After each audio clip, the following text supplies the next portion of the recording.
Put my shit back on this fucking porch. Yeah. I saw you when you got out the motherfucking car. You're trying to put my shit back on this motherfucking porch. Sure. You done lost your motherfucking mind. You don't come up on my shit and take my shit. You got it. You lucky. You got it. You lucky. You got it. Motherfucker. You see this motherfucker just tried to take the car?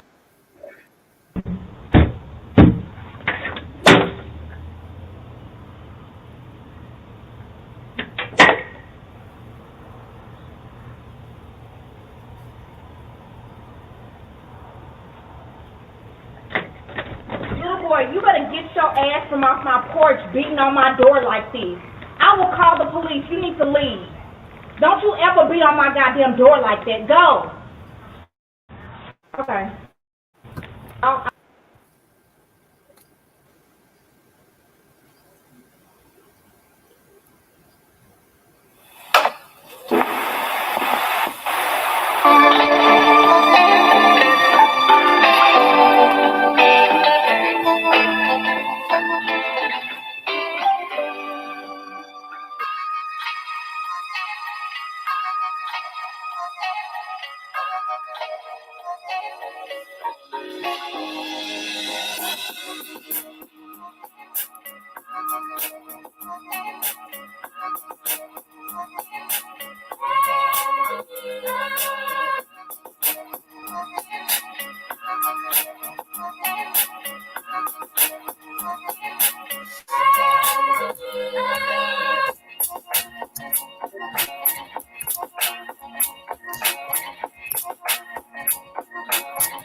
All right. Hold on. Wait. Oh, God. Something just happened to my system. 1 second, guys. 1 second.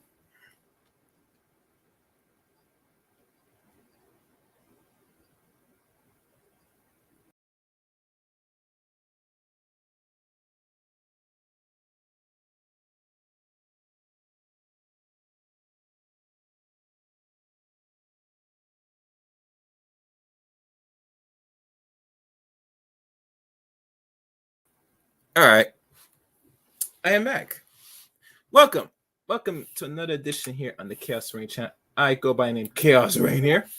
And today's stream is something to really have this discussion.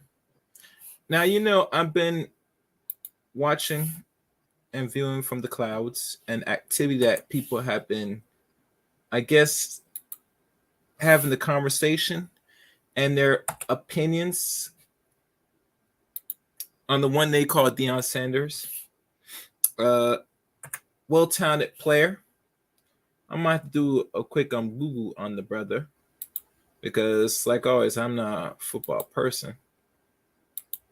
But it's nice to know what is such the buzz of the one they call Deion Sanders, and it's the same with the HBCUs. But before I go into today's subject at hand, please, if you are a new person here to the Chaos Rain channel, make sure you give me a subscribe. Hit that subscribe button, that red button, and always hit the top notification bell for uploads and live streams here on the Chaos Rain channel. Also, you can follow me on Twitter at Chaos Rain 7. Add me as a friend on Facebook, Eric Ray on Facebook.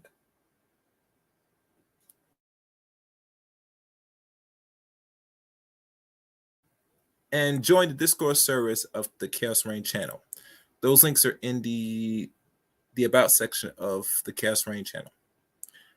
One moment, please. I had to do something.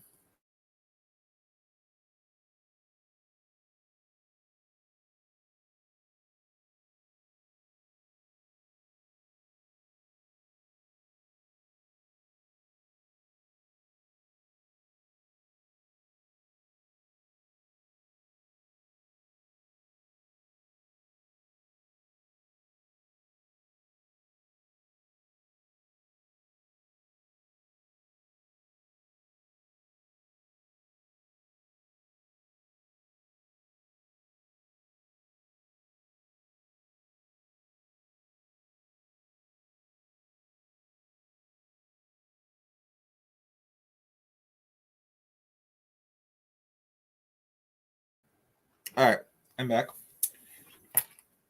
Also, if you're not I'm about to might start doing some content on the Clubhouse side of things.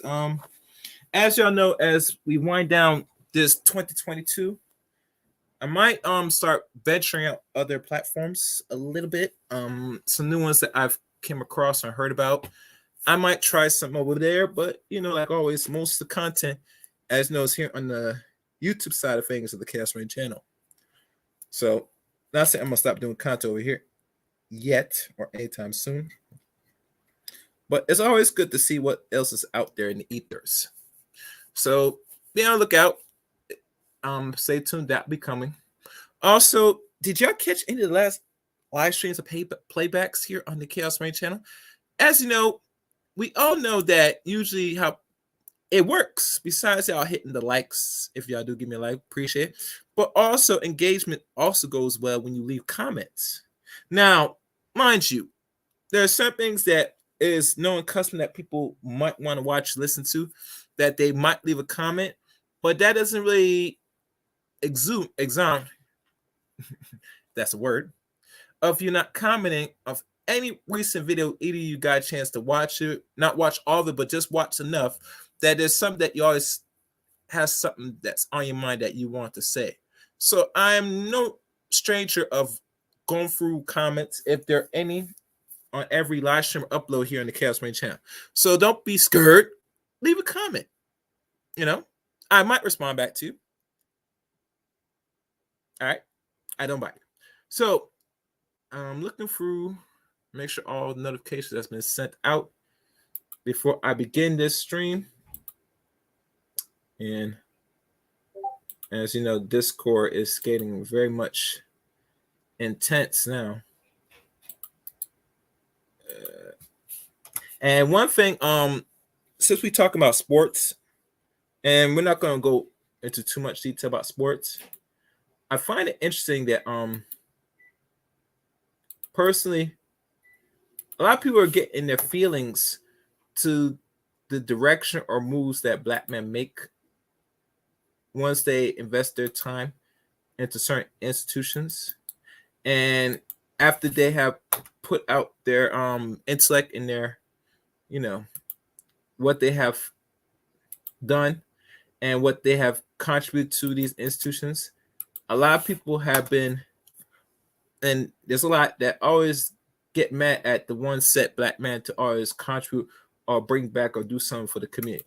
Now, I have some solutions in regards to the endeavor of really what a lot of people that have graduated from any college, especially at HBC or historically black university, what are the real solutions in regards to dealing with the HBCU problems in regards to the money? Because at the end of the day, that's what was the biggest argue that you hear throughout the internet is they don't have enough funds to maintain and keep these universities up and running. And to me, that's a no-no. If you are able to get a certain body of students and they spend the money and the time to get these set, and I mean set degrees, you should not be hassling them to put back once they're once alumni to keep your university floating, especially they're getting free money through the government every year. And I mean not every once in a while, they're getting it every year. Most universities get some payment from the government. So don't be fooled. Never be fooled. Let's look.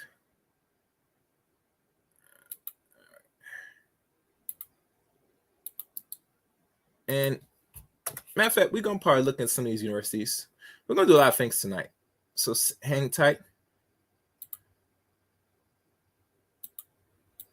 All right, I think that's it. I think I sent and look like all the notifications have been sent. So now I'm gonna shift gears here, people. I'm gonna shift gears here. Let me back this up. Let's shift gears. And make sure to hit the like button because I'm going to periodically look at the channel a little bit back and forth.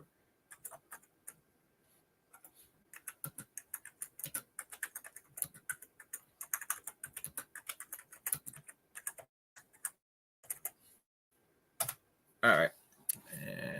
Oh yeah, and I forgot one other thing.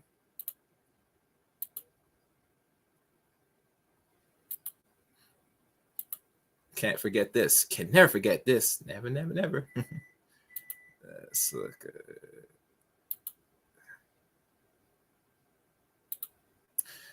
Now, let's look at this one they call Deion Sanders.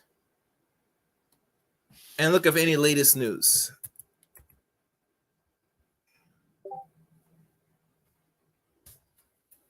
Now, what's really going on here? Let me see. What was the latest news? And there's a backlash from CNN. So we're going to look at the CNN part of it. Exit. Make sure there's no pop-ups. I don't know what the hell this is. Wait. Hold on, guys, because they give me some stupid-ass pop-up. Exit out of that. Hold on. I'm trying to find it.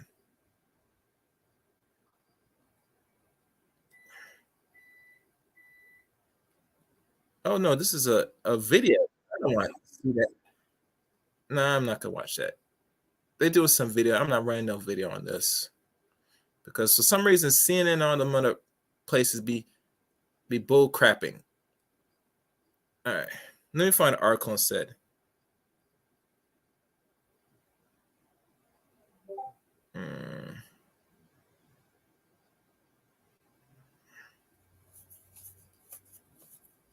And there's a lot of universities now seeking and wanting Deion Sanders.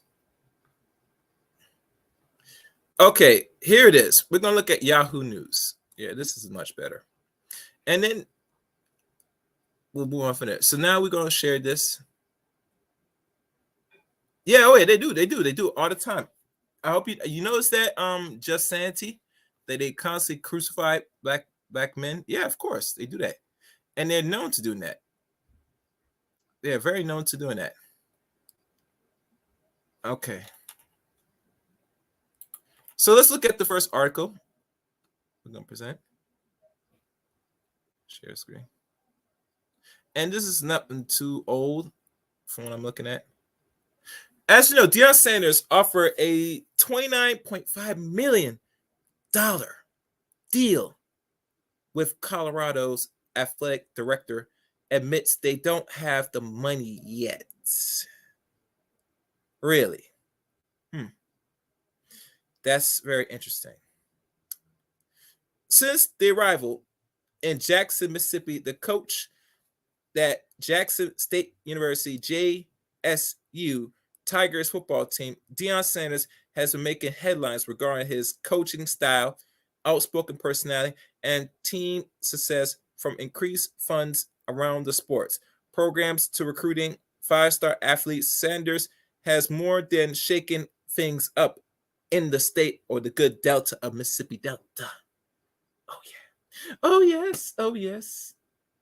That down south stuff.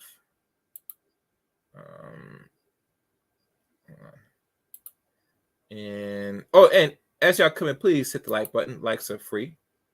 As I'm looking periodically.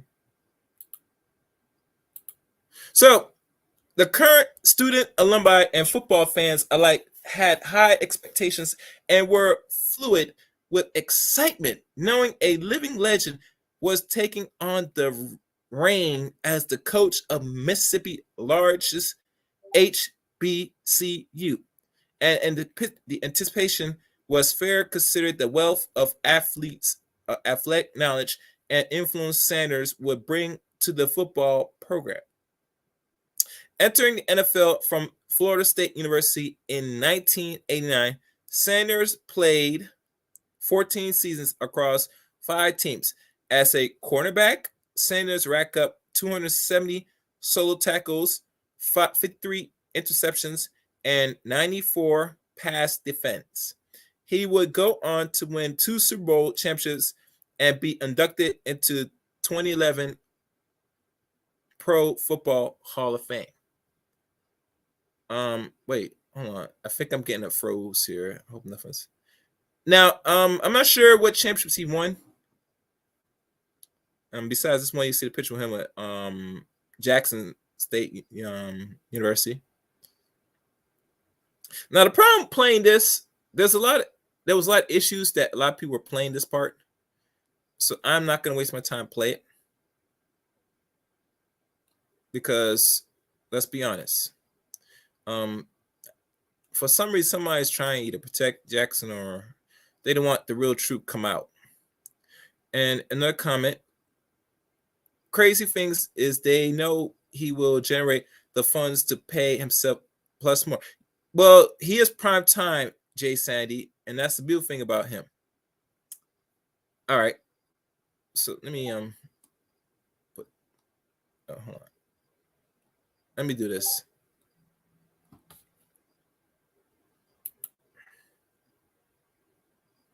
And let me stop Discord, because Discord is getting on my nerves now. All right.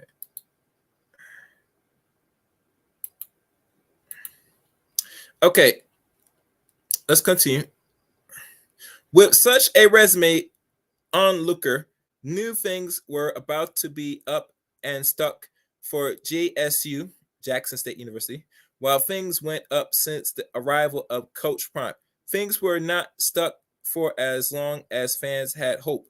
Recently, Deion Sanders announced that after just 3 seasons at Jackson State University, he would leave the HBCU program to accept the head coach position at the University of Colorado.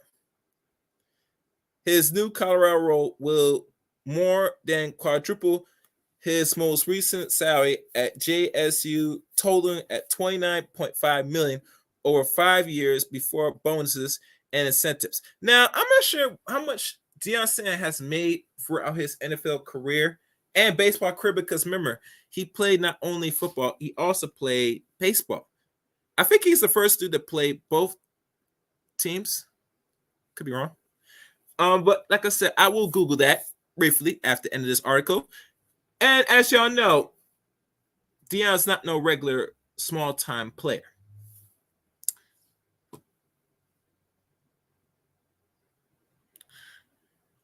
To put this into perspective, as the head coach of JSU, Deion Sanders earns $300,000 per year. Now, this is a lie. They say he gained more money than that. The rumor is that they paid him $500K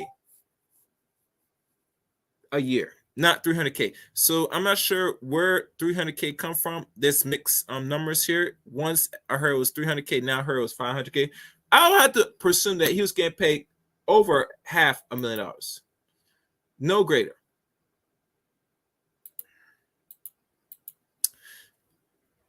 The announcement sparked a significant debate across social media regarding Sanders' commitment to JSU and the calling from God he claimed he adhered to when taking the job. And while many fought on various sides of the fence concerning his decision to take his calling somewhere else that can be denied, is the financial incentive he will receive in his new head coach position. And you see it, Coach Primetime Deion Sanders. This is look at his Twitter. No, actually, it's IG. Change makes people get uncomfortable. Change is inevitable in every age and stage of life, but it somehow, some way brings love but hate, joy but sorrow, life and death. There is a time and season for every activity under the sun. The Bible declares change is inevitable. And you know, these guys are so, when they make their decisions, or really their gaslighting, or whatever you want to call it, they got to refer back to the book so it doesn't seem so harsh. I mean, so harsh that say, I'm leaving you, but in a very good way. Hold on. I don't know why I did that. Sorry, guys.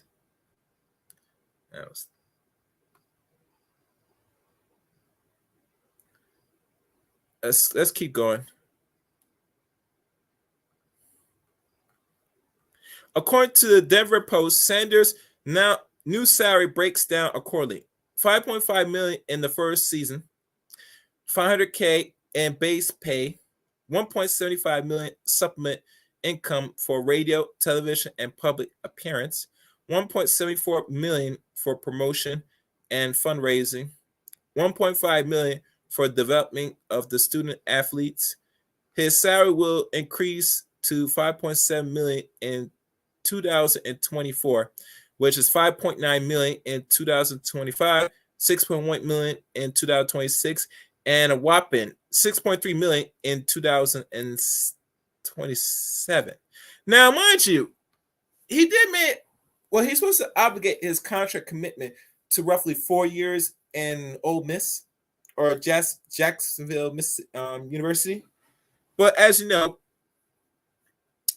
I guess he did not, or he wanted either more money, which most new coaches are always going to be asking for, on a division that really, truly probably didn't have much promise or probably was lacking, or whatever case may be. He came in and brought in more attention and more revenue than they could expect. So obviously, he was very much a necessity. Because a lot of these HBCUs, if y'all not really knowing, they're really considered called struggle colleges. Because as you know, during and after integration, a lot of these universities really had some problems and really produced a lot of top tier athletes, into the athletes that got drafted pretty high in the NFL at that time. But after the 60s, everything starts to go downhill in regards to black enrollment and a lot of these HBCUs, personally. Because now you open doors to all people, to black people, to go to any other universities. They don't have to commit to a historical black college. They can go to college, predominant European established, like I think one of them is Notre Dame, Penn State, certain colleges in Florida. A lot of them colleges, they were well known. They can go there now because segregation was officially over. It is what it is.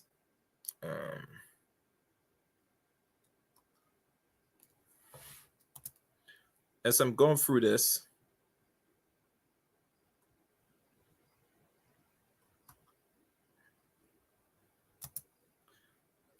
let's continue. Although the numbers are lucrative, Colorado University's athletic director, Rick George, admits that they have not yet secured the funds to fulfill Sanders' proposed contract. Wait a minute. Wait. So you tell me you guarantee this man money, but have not really gotten the money yet? What's up with this? I might do some Googling. What is network of University of Colorado University? I might start doing it. Let's continue. We don't have the money yet, but I know we'll have it. So I'm not worrying about that piece, George explained. When asked about Sanders' contract, George didn't disclose how they will pay Sanders.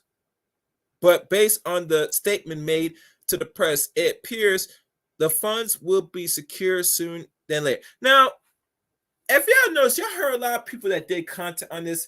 They have not really read the goddamn article. This came out. What's this? This came out yesterday. This is yesterday's article. But I'm noticing a lot of content talking about he secured this, he's going to get this. They don't even got the money to pay this dude yet. Now, I'm not sure what Deion is trying to really do is real end game. I could probably assume that he will, or he's seeking to play or want to coach for a major NFL team. Don't be fooled. This guy talks with what they call a forced, what do they call it? He talks with a forked tongue, or whatever you want to call it, a double-sided tongue. He'll say one thing, but behind closed doors, he does something different. Keep that in mind. Just keep it in mind. But based on the statement made to the press, it appears the funds will be secured sooner or later. That's what it said. In other news regards the matter, Deion Sanders met with his past and future team to disclose the change and the impact of his transition. Now, this is on YouTube. Let me see if I can play the audio of this because I'm not gonna with the nonsense.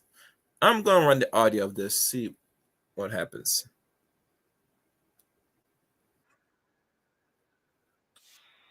I'm real kind right now. I'm real kind right now.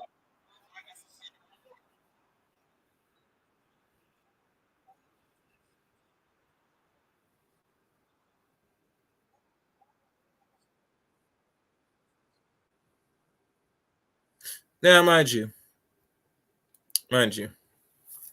this is after he made his decision and etc. So let's continue. Oh, like always, this is fair use.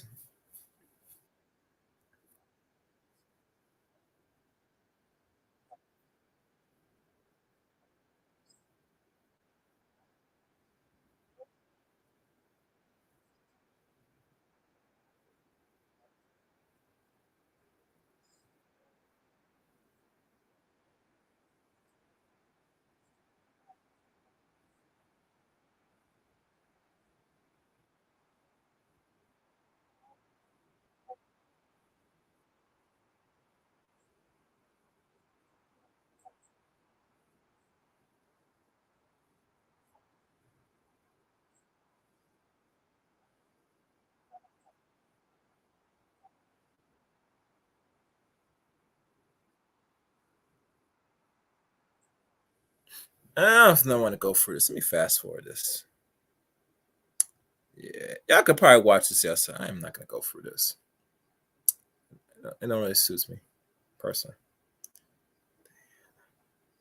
What's good, Amiri? Oh, you know what? I'm going to probably start dropping links early. We got to have this conversation. Matter of fact, I dropped the link early.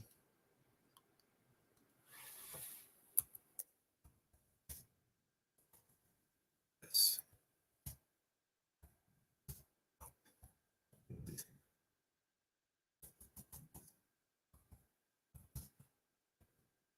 All right.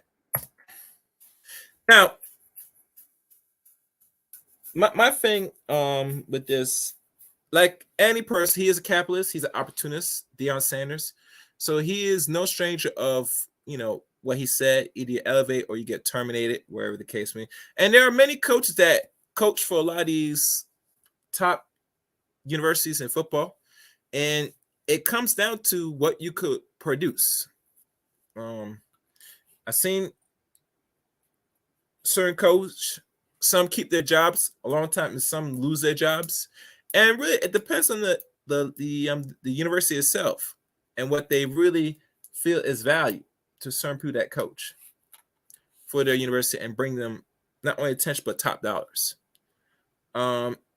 Besides football, as you know, in basketball, I don't really recall very many coaches, and these are PWs, predominantly white institutions, that coach for over 30 years, some even 40 years, from Dean Smith or Dean Williams to what they call Mike Sherinsky. I mean Kowinski, whatever his name is, the guy that coached for Duke.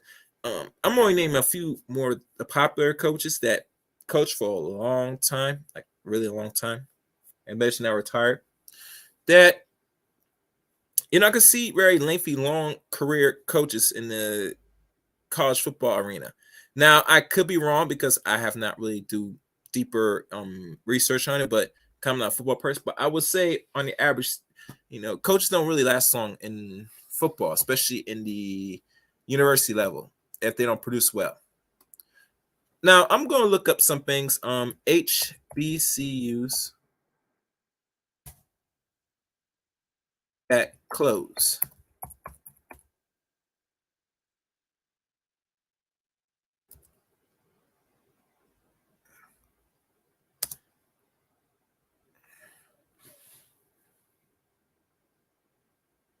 And I'm going to look right now and see how many HBCUs have closed. And the reason I'm doing this, I gotta look at the ones that been established for the last century and how many are left standing out.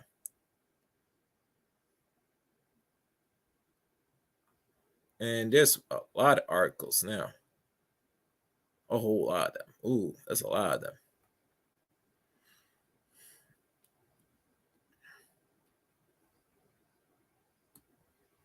I'm looking at this now.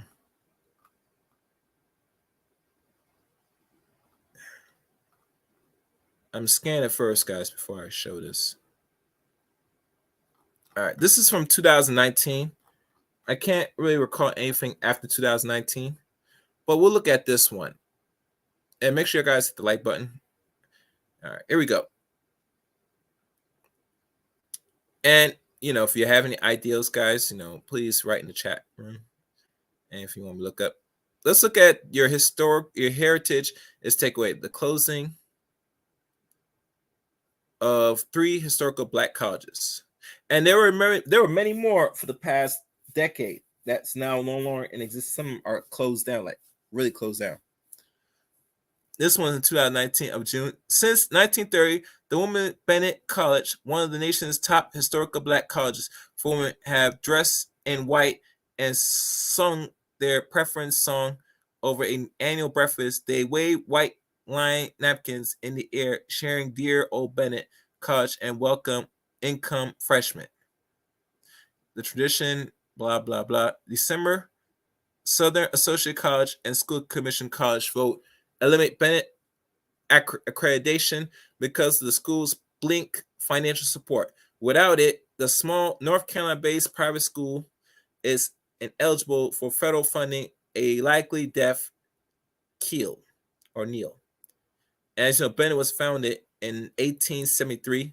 Is fighting the decision in courts. If it loses, it could become the latest in a long line of historical Black colleges and universities and succumb to times of financial woes.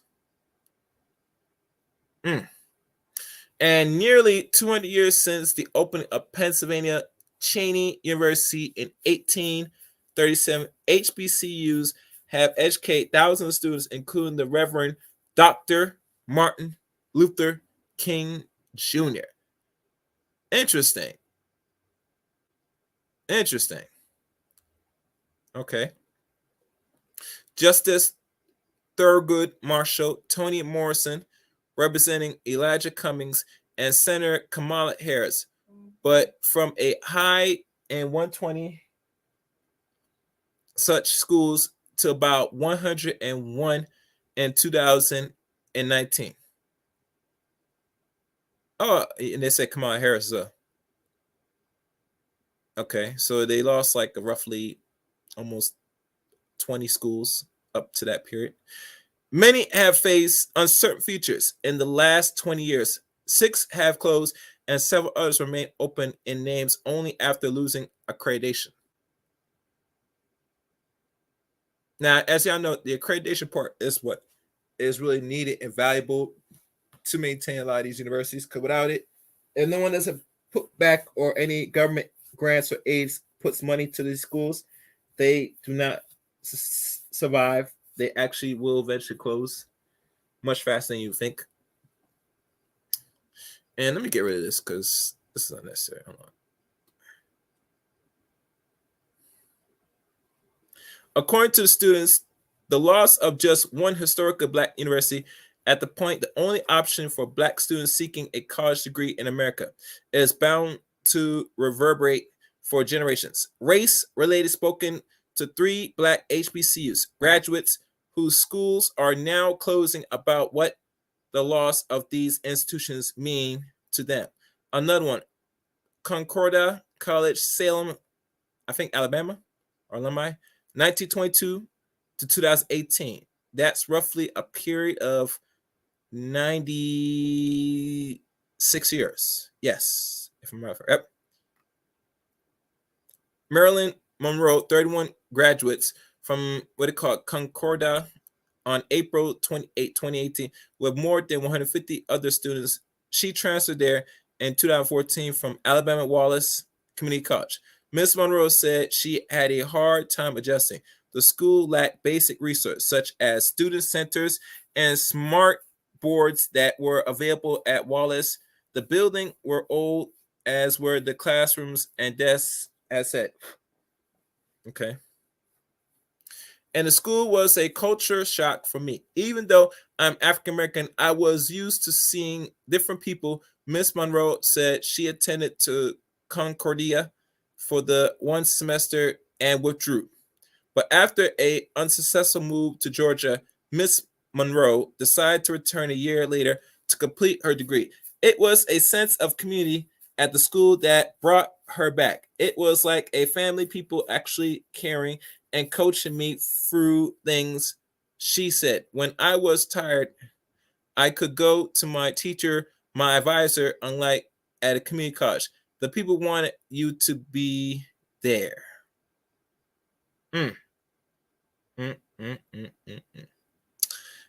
For more coverage, blah, blah. And it goes on, Miss Monroe, and her talks more about it. But let's move on. Morristown College, Morristown, Tennessee, 1881 to 1994. So that's a span of 113 years. Yes. Actually. Yeah, 13 years. Good. 12. 11. Yeah, okay. Robert Johnson, 53, graduate from Morristown College in 1988 with a class size close to 100. Miss Johnson, a Philadelphia native, said the attending Morristown College was his first time away from home, but that the school, which had a predominantly black staff and majority of school students from out of state, had a tight-knit community. It gave a feeling of being home and also grew up. He said it's a place where I grew up or grew so much more than I did anywhere else. I grew as a person. I grew spiritually because Morristown had a rich spiritual life. In 1989, the school merged with Knoxville College, another HBCU in Tennessee, but closed in 1994. Mrs. or Mr. Johnson said the qualities of the education he received at Morristown was high and that dispute the school financial troubles. It was a place where students could matriculate to a larger university. And as it goes, it said, we understand excellent air of excellence, blah, blah, blah, blah. Let's go down. And then it goes here.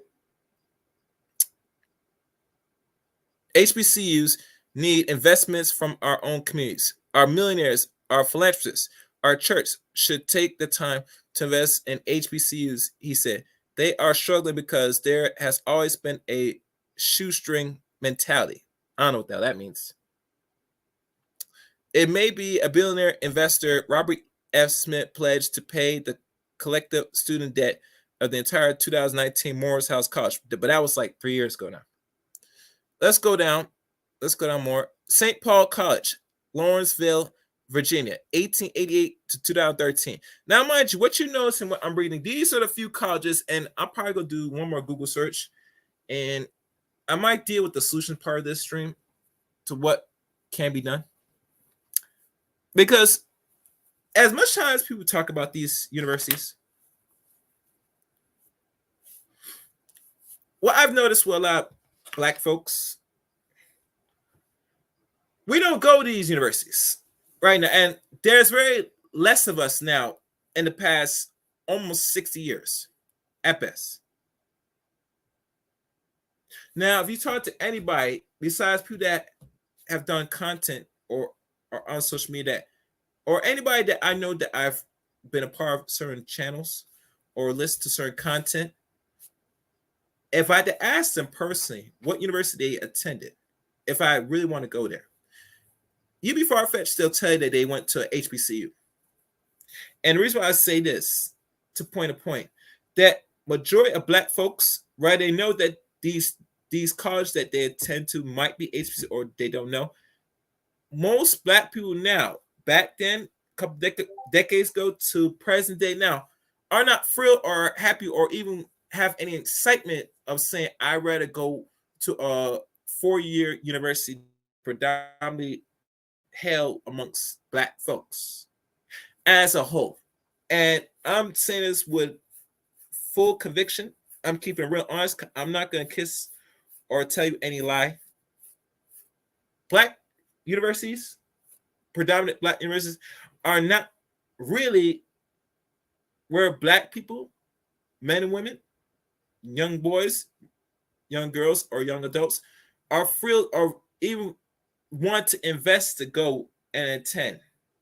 Now, you might find someone might go to a community college that might be quote unquote HBC, but in regards going and getting a degree, either bachelor's or higher in a HBCU, that's not really in the mindset of a lot of black folks. I'm sorry, it's just what it is. What it is. Sonia Purdue Bolton, 55, graduated from St. Paul College in 2013. It was the school's last graduation class.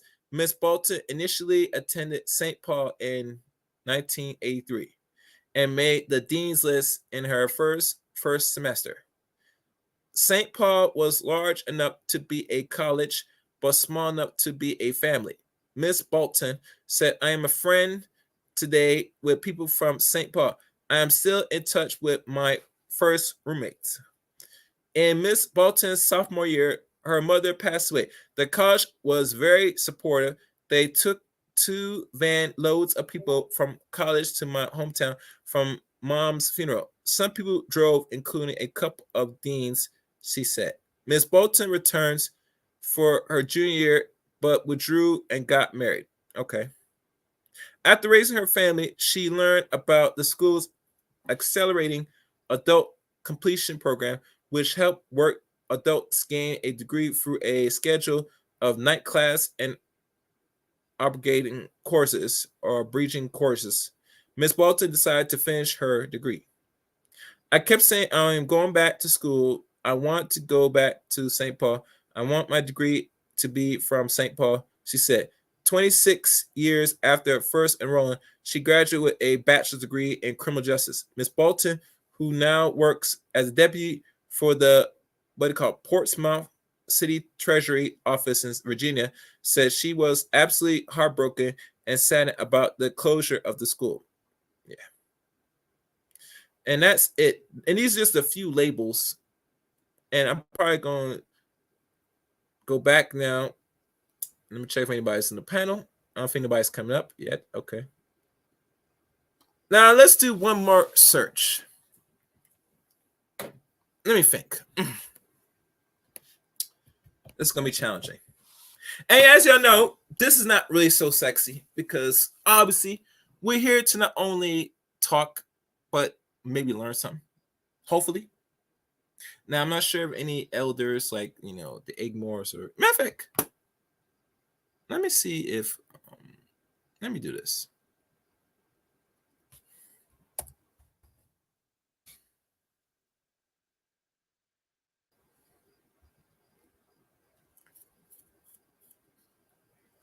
Let me do this.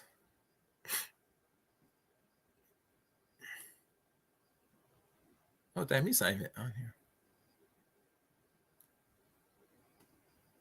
Hold on, guys.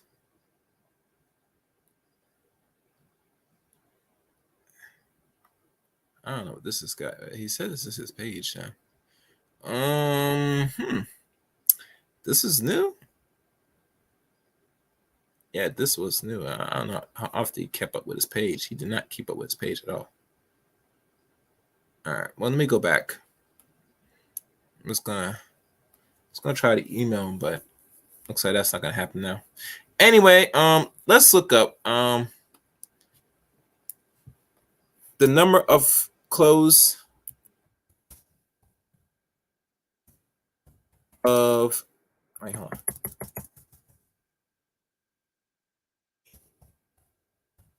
Of clothes HBCUs.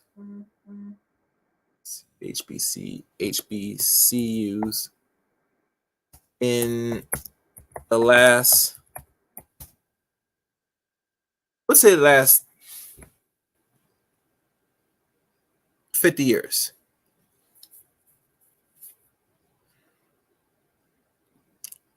And let me see what I can find here. Okay, let me scan through this before I give you out the numbers.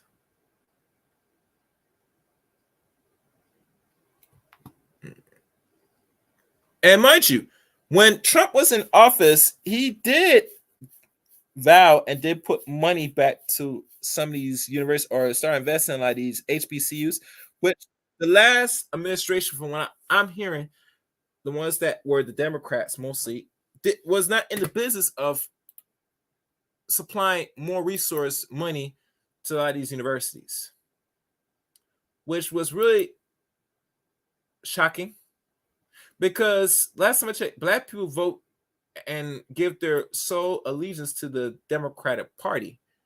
But why are these Democrats not invested in Black universities that most Black people still attend? Is a question I always want to ask. Let me see if this is the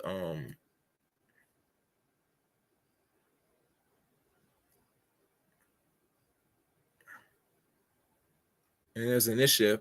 No, this is like some type of, it's the U.S. Department of Education.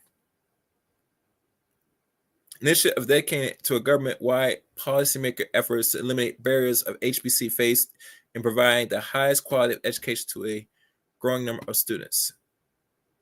And there's something that historic investment and support historic Black college by Biden and Harris.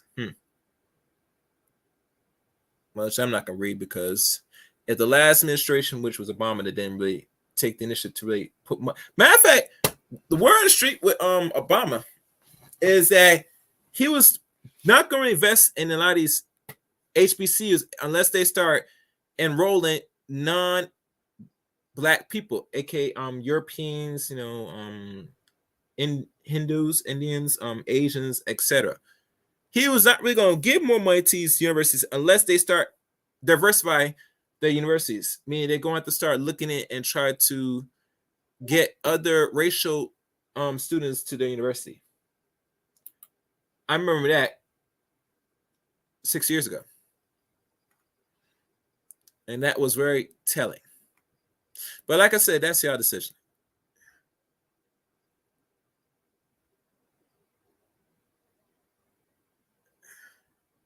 And it said right now it's only 107 now. So they only lost, if there was 121 total minus 7. So they lost roughly 14 universities in the past couple of decades. And let me make sure I'm right. Let me do my math, do the calculator, because I want to make sure the math is right.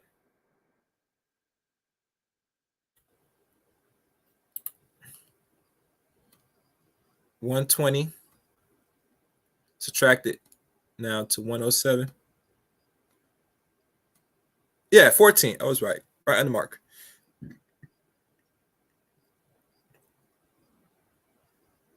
And so right now, what I read to you was the actual yeah. So that's pretty much accurate. So only a few of them have been closing, and I think they're continuing going to be closed as decades and more as time comes and passes by. They're going. I project personally it's going to go down to roughly 80 HBCUs in the coming of the next decade or so. That's my assumption. I could be wrong. And oh, what do we have here? This is a very interesting article. This came out 7 years ago. Let us read this, shall we? Hold on. This is by the Insider. Let me look through this quickly. Yeah, we're gonna look at one more article, and then y'all guys could come up. Matter of fact, come up now, guys, because this is gonna be the last article I'm gonna read. Cause this one caught my attention. Oh yes.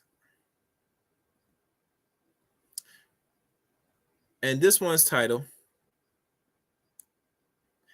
There's unprecedented crisis facing American historical black colleges, or unprecedented crisis. This was written back in March 30th, 2015, 7 years ago. Across the U.S., historically black colleges, HBCUs in short, struggle financially, and the nation's oldest public black college is even on the verge of financial collapse. This was 7 years ago. Historically black colleges and universities, known as HBCUs, have been part of America's higher education for over 150 years. In the past few decades, though the financial health of many schools have taken a turn for the worse, HBCUs have struggled with unequal governmental funding, declines, enrollments, and poor leadership. Now, didn't Deion Sanders say that one of the issues he came across going to Jackson was the leadership and direction of where they want to take their program going? How they were lacking funds, even to the point where he had to take money out of his own pockets because they didn't have no running water, which really, the water crisis was already explained before Deion. Well, actually, this was really more an issue before Deion agreed to coach for Jackson University. But that's another story. That there are a lot of things that was lacking in that university that he had to come out of his pocket at first before he even go forward with his program on coaching the future NFL players under his leadership. All right. Has taken a turn for the worse. HBCUs have struggled with unequal governmental funding, declining enrollments, and poor leadership, which I read. These problems have plagued both private and public HBCUs and have gotten worse following the financial recession at the end of the last decade, which happened in 2020 or 2019 going to 2020.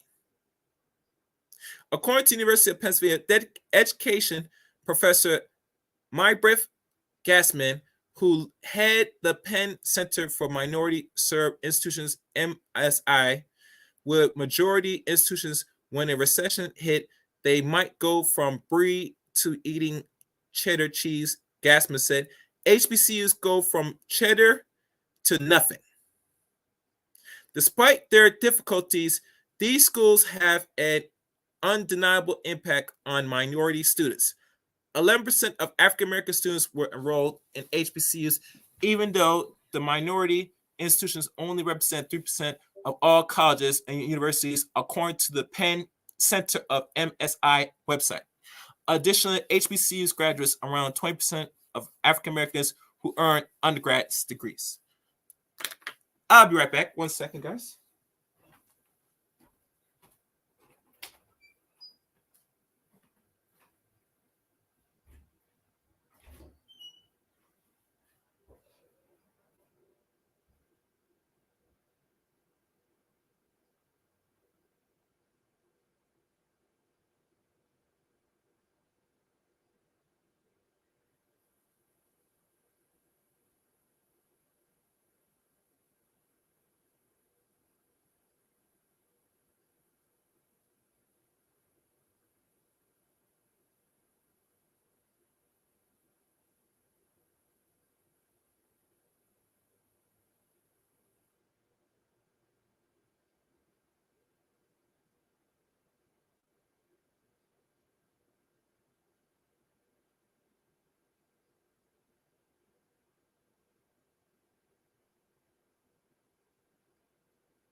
All right, y'all guys there? Good.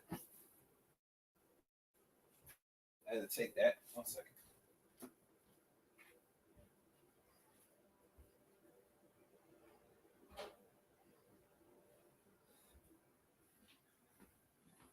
Now,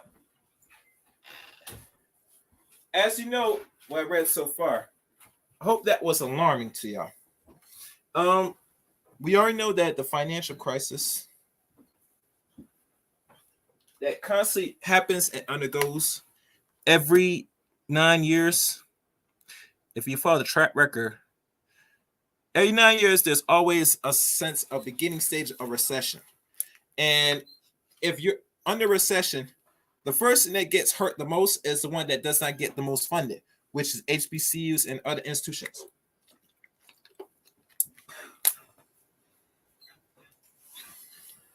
And in knowing this, you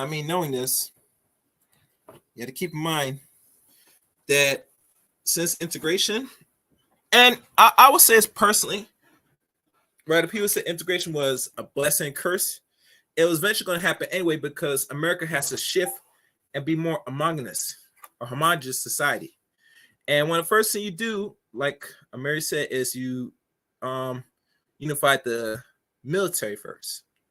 Now everything else follows suit. Where am I? And it said not every HBCU is in danger of closing, though Gassman note that even now there is still a wide range in the stability of historically Black institutions. There are some of them that are quite strong and have good enrollment, and then there are some that are sort of in the middle that have really ramped up their fundraising and make sure their students graduate, Gassman said. And then there are some, probably about 15 of them, that are having a really difficult time. Gassman lists several HBCUs that fall into the last category, including the public South Carolina State University and private, etc.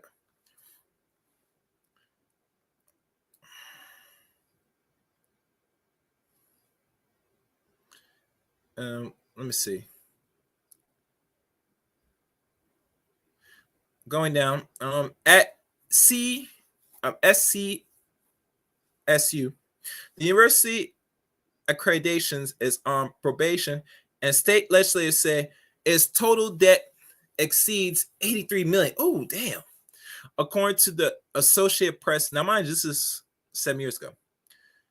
The university trustees recently fired President Thomas Elzey, the AP reporter, while South Carolina House and Senate had approved separate proposals to dismiss all the trustees.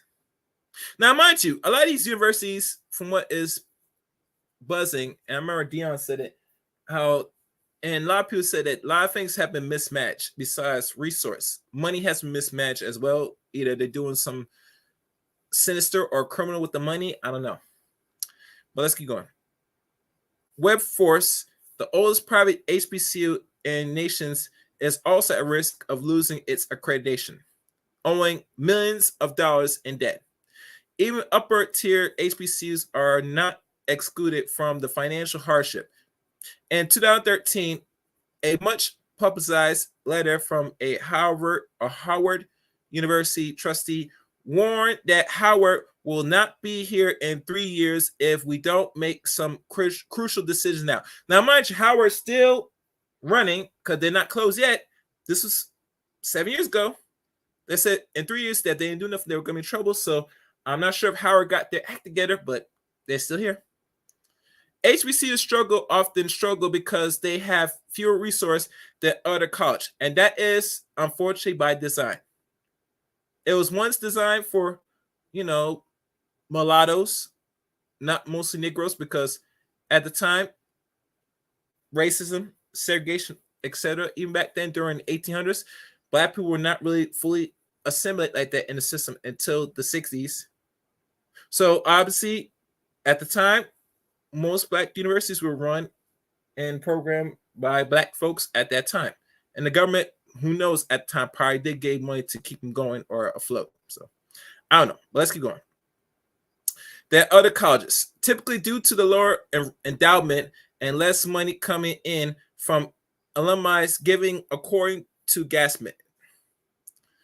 Gassman highlight Spelman College and all women schools that base. Hold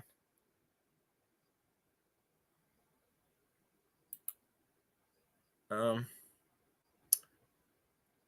Spelman College and all women schools that has an 86% graduation rate and is one of the strongest black colleges, obviously, because women. And I always question, what are these degrees these ladies are getting again? We should always ask that. But still can't compete financially with a predominantly white institution, which obviously you can't, because white people have the money. They print the money. They're going to fund and keep most or pretty much all their universities if needed take. Even though they have a nearly 50% alumni given rate, Spelman still doesn't have the same resource as Wellesley on a Bride Molly said, or she said, or what they call Brian Mara. I don't know if I pronounced that right. Many students at HBCUs face a more press issue in recent years with what Gassman referred to as the, what they call it, debacle with the Parent Plus loan. Plus loans are direct federal loans that families of students can receive if the student has maxed out their federal financial aid option. However, in fall of 2011, the government tightened the criteria for the PLU loans, and by some accounts, did a poor job of informing applicants of the changes. Due to the change, many families were unexpectedly rejected from the PLUS loans programs and unable to send the students stay in college. Between 2011 and 2013, according to the U.S. News and World Report, there were 45% fewer plus loan recipients at HBCUs. Morehouse College, for example, was suddenly thrown into a financial crisis in 2012. That's a decade ago. After the plus credit change, many freshmen who had paid their deposits suddenly could not afford Morehouse. This enrollment decline forced a faculty and staff furloughed, according to the reports from a new American education policy program. The public HBCUs had even more problems, typically receiving inadequate governmental funding at both the federal and state level compared to the PWI. One may argue that these flagships institutions deserve a share of funding because of their highest enrollment.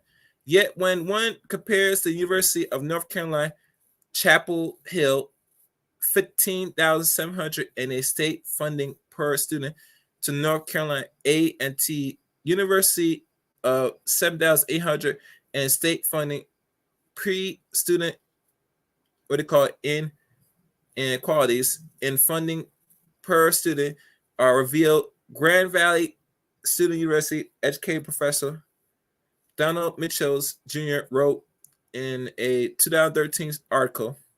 Recently, other factors have also made it more difficult for public HBCU, Gassman said, such as an emphasis of outcomes-based funding.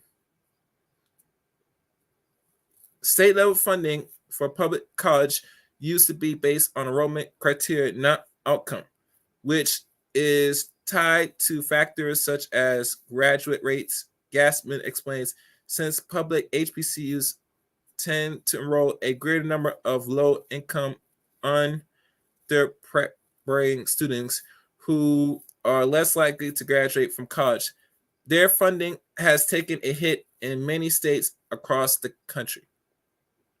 Overall, Gassman emphasized people need to better understand the contributions of HBCUs on a national scale, both for providing academic opportunity to African Americans and for opening doors to highest education for a diverse range of students. Let's pause for a second. I didn't do the poll because I'm not sure how much attention I was going to really think of getting on doing this. And I hope that when y'all guys do get through this, you should really, and I might do a poll after the stream to see people's thoughts, because I want to hear from y'all about the importance of HBCUs. Is it really relevant, irrelevant? You know, I might have to do that. I'll do that. Let me see. HBCUs provide an environment for students who need to feel empowered and need to feel nurtured in their learning environment. Gassman said, yes, that's very important. I agree with Gassman in that one. These schools, she said, are doing the work a lot of institutions aren't willing to do. Perhaps most important, though, if these HBCUs close, they likely won't be replaced. But that's the whole end game. We never going to get more, Gaspar said. You can only get less. We reach out to all of the school mentioned in these articles and we'll update these posts if we receive. Now, mind you, that was 7 years ago. And if they close out, they're gone and they're gone forever. Because that was the whole intention. They're not supposed to be here for long. They were designed at a time where, sorry to say, the races were separate. But now that they're trying to create an amalgamation of black and white. Now, and they're going to further accelerate this, you will not see these universities last. And I give them mostly until the end of the century if they're going to be around by the end of this century. So let me see who's on the line or on the phone line, because I'm going to have to reach out to some people.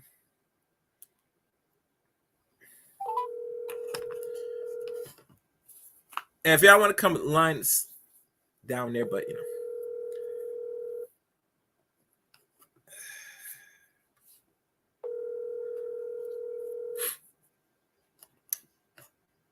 Yo, what's up? What's good? I'm live on YouTube, bro. I saw you. I know you never talked about this. I talked about him earlier, but really, truly, the real meat of this conversation is these HBCUs. Your thoughts and opinions on it. Wait, hold on. Let me get on StreamYard. All right, the link's in the chat room. All right, I'll wait for you. As wait for the Mary Brown to come up, I'm gonna find another person to call. I'm gonna call Tyrone Thompson.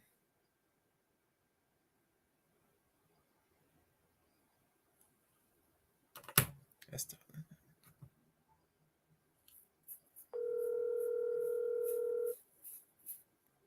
The line's gonna be open now, guys. So for the last few minutes, we're gonna have this conversation.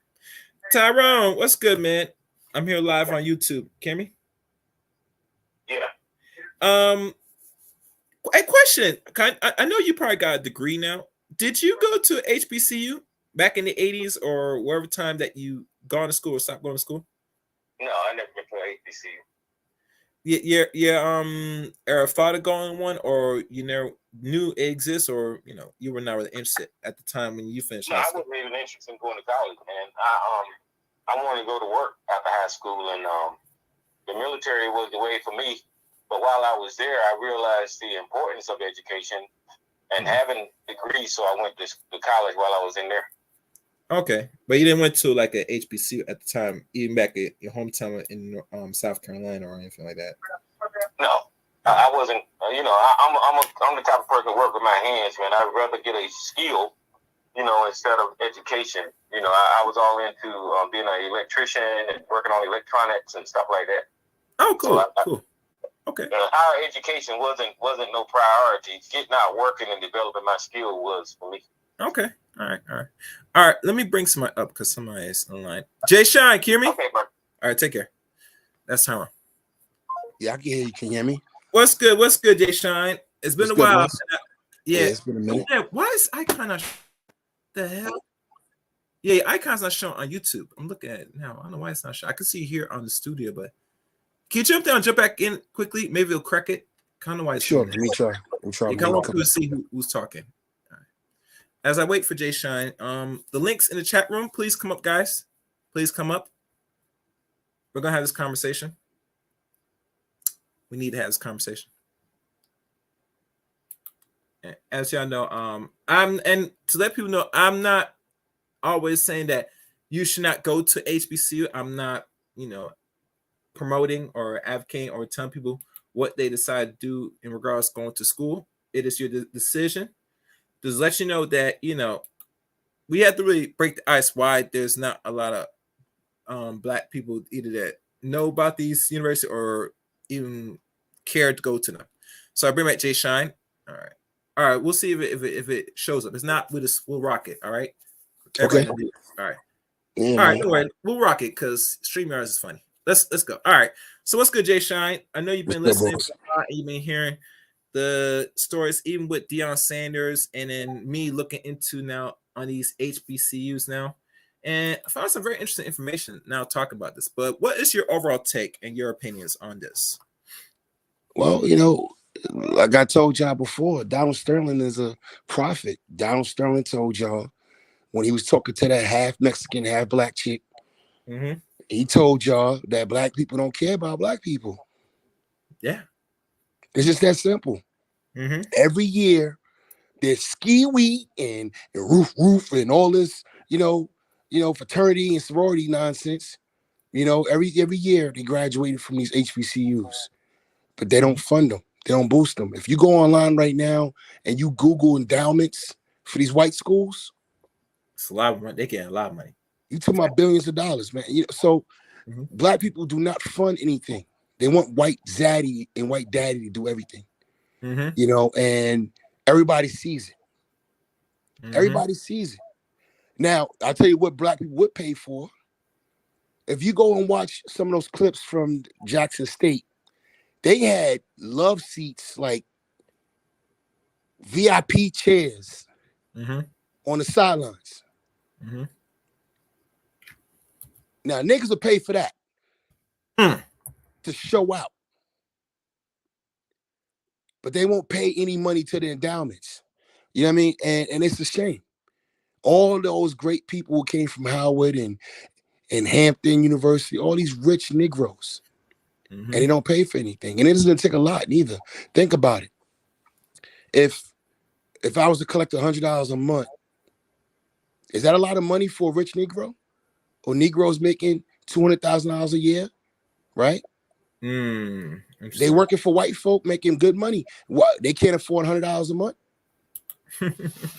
So if 1,000 Negroes paid $100 a month, that's $100,000 a month. This is how easy it is to raise money.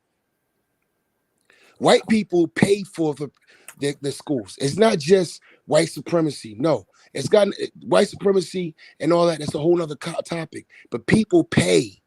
The Irish Catholics pay for their Catholic schools. Roman Catholics, Italians, pay for those schools. It takes money. Negroes will blow money on Hennessy, OnlyFans, red bottoms, hair. I'm talking to Black women now too. To shout out most educated group. Where's the money? Black men and Black women are not paying for these schools, which means they're not paying it forward. So what they're really saying, Chaos, is fuck the future. Fuck them kids. Oh yeah. That's what Black people are saying to their own goddamn children. Charlemagne the God is giving $250,000 to HBCUs in his home state. And he never went to college. Oh, I didn't know that. Oh, wow. Shit. Damn. They raise millions of dollars all the time. They just one little group, one little clique of people. Where's the rest of the boosters? Where's the alumni? Where's the people? Where's our version of the people who gave Reggie Bush family all that money? See, these crackers will give niggas money to play at their school. But black people won't even just simply fund their school. This man is out here coaching games while he's getting robbed. Mm-hmm. Wait, before Deion you could, Sanders got his cell phone robbed while he was coaching. yeah, before you say some, Jay Shine, Amiri, your screen is black. Can Yeah. you turn your camera off? Yeah, you had to correct that because it's a black screen. Okay, hold on. Yeah. Continue, Jay Shine. What's up, Mary? So Yeah, what's up? What's going on? This is just another example. What's up, brother? This is another example how black people talk. They want to fucking peacock. They want to be fly. They want to be on the gram, but they don't pay for shit. Yeah. The man gave 3 years, paid money out of his pocket, man. Got his fucking sons there. His children. Mm-hmm. They ain't got adequate lockers. He had to pay for that shit. Got Walmart to come in. Got all kinds of sponsors come in, paying for their helmets, paying for everything off the script of Prime. Where is the alumni? Where was the boosters to raise $2 million to fix the field? Why are he paying for that shit? See, black people want Jesus. They want a Jesus person to come down and do it. This is why the pastor will never be out of pocket. You understand me? No matter what he do. Yeah, he can you're fuck right, all the hoes in the goddamn church. But he'll never be out of pocket because he's Jesus to them. He's our savior.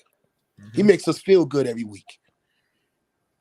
Mm-hmm. So they'll pay for those fucking seats on the sidelines to be important, to feel important, to walk out with Prime, and then sit on the sideline in a goddamn love seat, but they won't pay for the endowments. Mm-hmm. It's nigga shit. I'll hand the mic to Mary. I know he got something to say. All right. Mary, welcome to the panel. Yeah, what's up? Now, I mean, I agree with what everything the brother was just saying. That's the problem with with black folks, man. Niggas like to talk and grandstand and put on this big front like they really about that action, but I mean, they're not, man. They're not. You know what I'm saying? And like this, what he was just saying, talking about, they want Jesus. Niggas love that. They love the idea of a Messiah. This is why I've always been against this whole thing of wanting to saddle these celebrities with the work of doing what we need to be doing. You see what I'm saying? We want somebody to do something for us, man. And that's what the average Negro wants, somebody to do something for them instead of doing it for themselves. You know what I'm saying? That's the type of mentality we have. And, we think that the white man's ice is colder.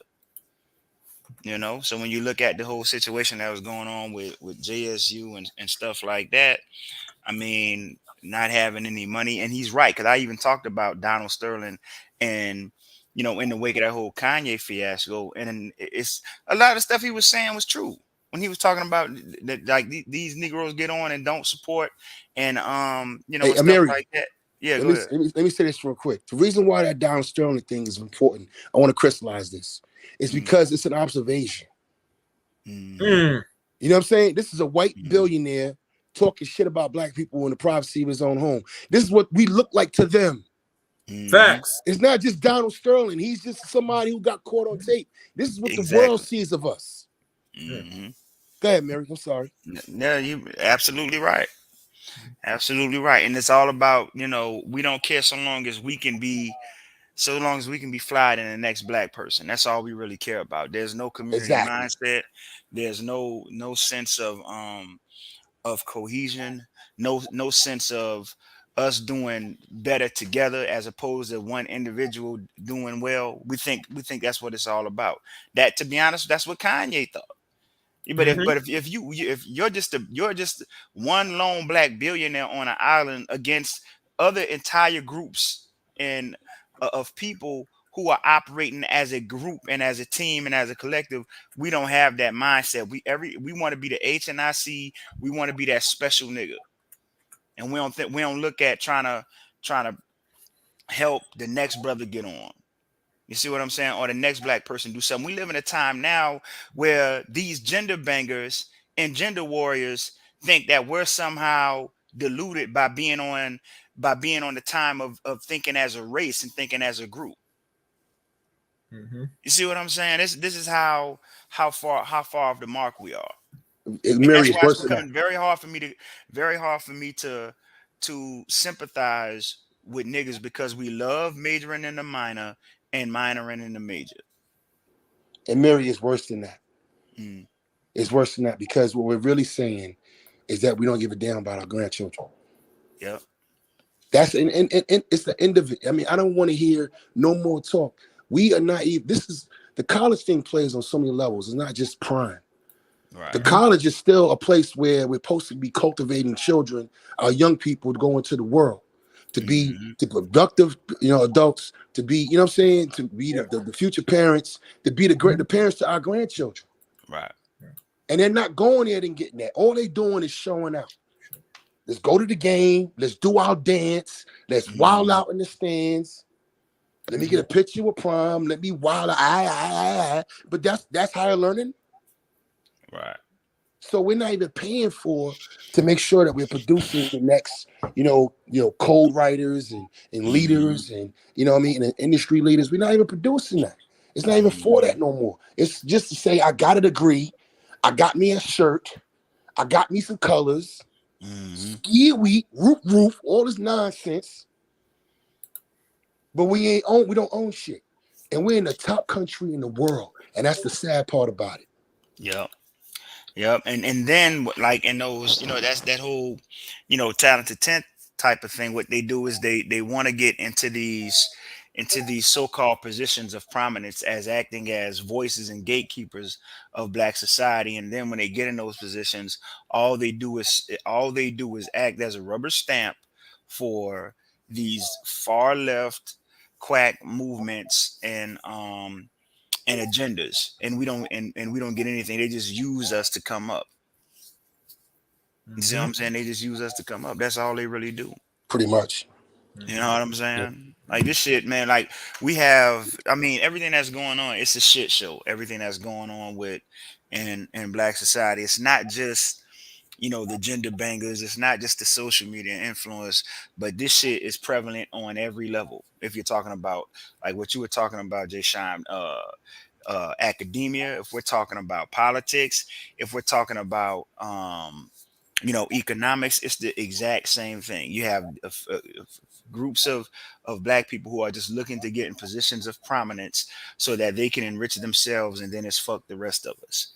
There is no real race thinking, race first agenda for for Black people, but these people will use their race and use us as the fodder to make themselves relevant in white society and white institutions. 1.6 million, Amiri. 1.6 million and counting is how many votes a Walker got tonight, even though Warnock won.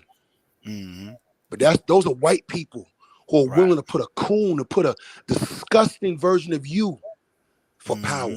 They turned out for this coon to maintain power. We don't understand how power works. See, everybody wants to play. Can I cuss? Yeah. See what they care about out here. This is pussy politics out here.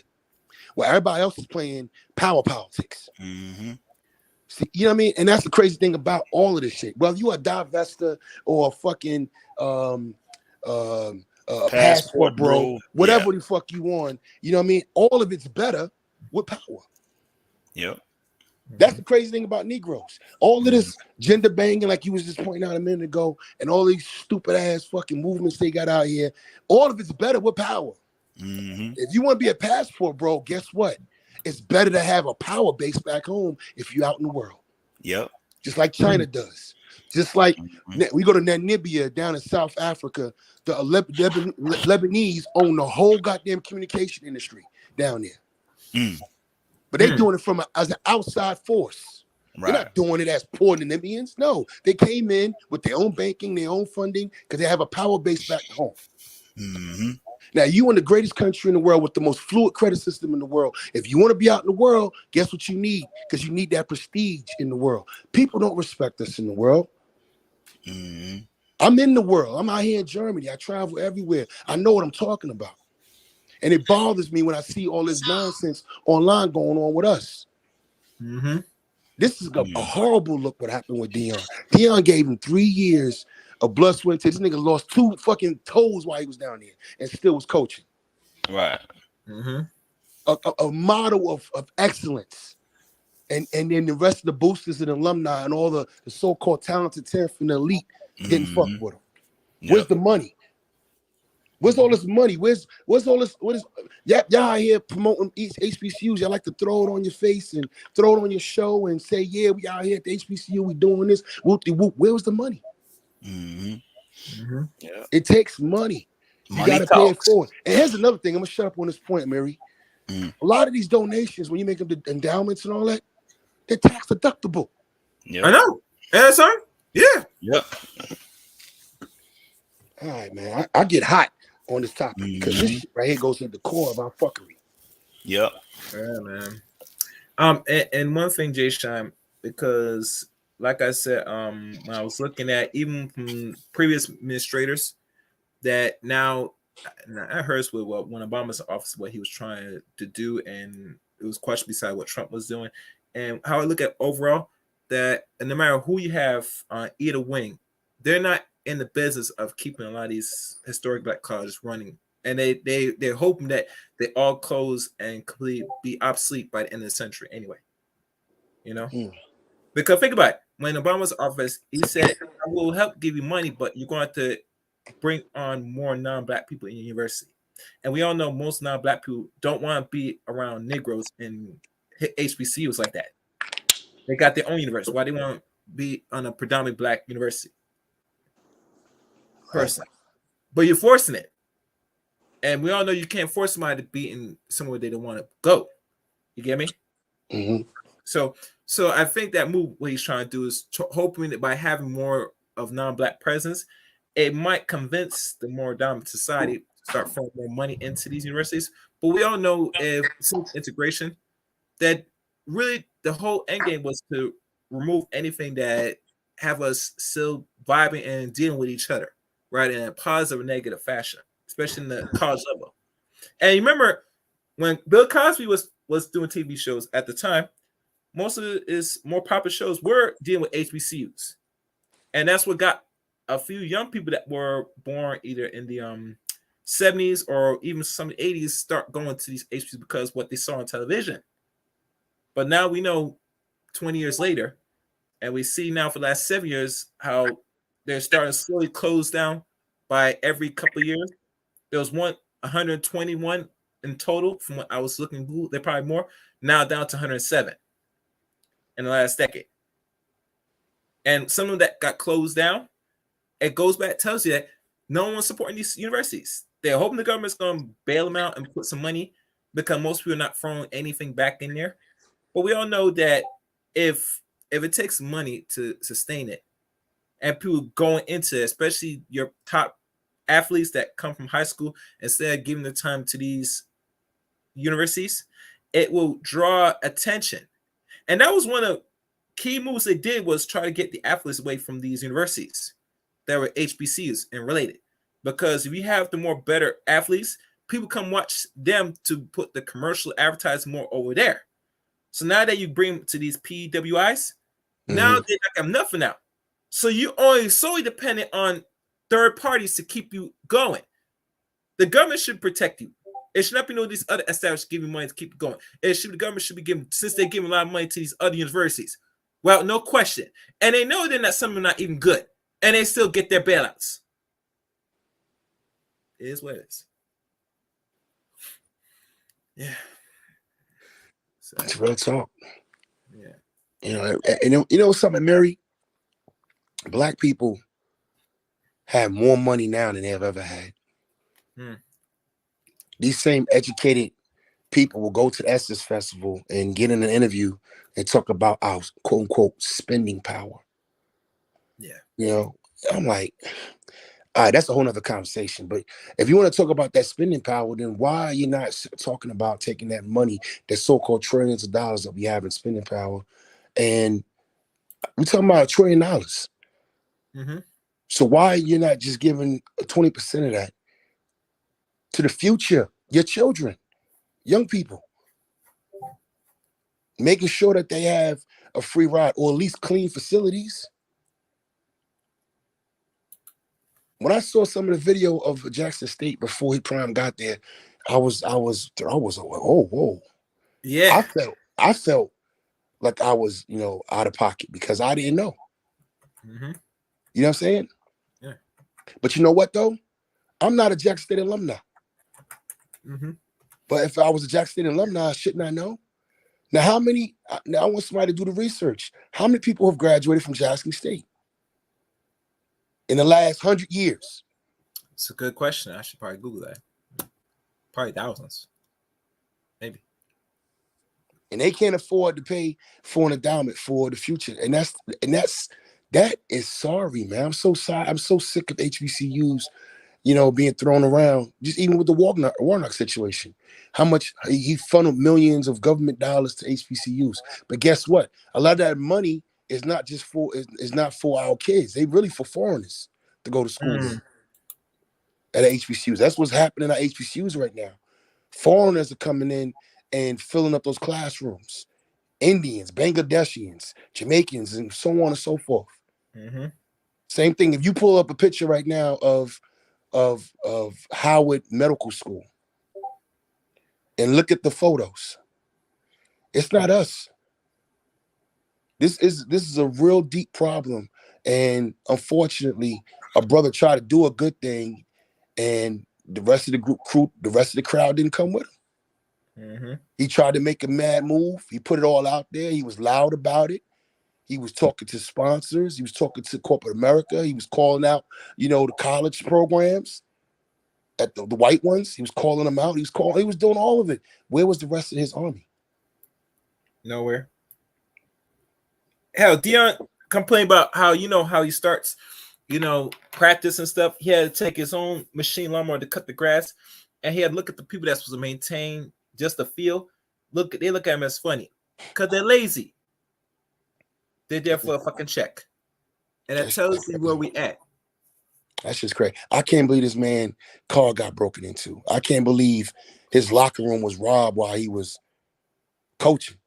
Like, and then when you look at the videos of him out on the field, all the cussing and the disrespect from these so-called young people, he's supposed to be our best. We have a lot of issues we got to address in the Black community. Mm-hmm. A lot of issues. We our discipline level is so low right now. And like my man Donald Sterling said, Black people don't care about Black people. We don't give a shit. We really don't. Because we don't do anything. There's so many motherfuckers right now on the internet talking about how he's a sellout and he should have did this, he should have stayed. But what did you do? What'd you pay for? I gave $9,000 last year, almost $10,000 last year, to a bunch of different causes. Mm-hmm. One of them is, and I'm gonna talk about this another time on my channel. I'm gonna start doing content again. Okay. And I want to highlight there's this thing. We got two issues with mass graves, and then we got Black graves, just regular cemeteries that have been built over. Right. So in Clearwater, Florida, they're paying $200,000 the city is, and they got these white kids out there doing all of searching the earth, and I forgot what it's called. Anthropology. No, it's something Earth radar. When they do they radar into the ground and they find, it's the same thing the people who look for gold do. They search the ground and they survey the ground and they can show you where graves are. And there's companies that have buildings on top of Black graveyards, right? So long story short, there are organizations that do this and they take donations. Most of their donations come from white folk. I give $1,000+ a year to one of them. Because it's something that, bothers me. But I just do it. You know what I'm saying? I'm not rich. I'm doing okay, but I'm not rich. You got rich Negroes out here. I bet you never gave a cent. No. To these organizations. Everybody's seeing this. You don't think those organizations know that most of their money is not coming from Black people? So guess what they think? They think Black people don't give a shit. And it's true. We don't care. We don't care about things that pertain to us, whether it's the past or the future. I just bring that up because that's dealing with our past, right? Mm-hmm. You dealing with colleges, you're dealing with our future. So either end, I'm like, God damn, where's the fucking love?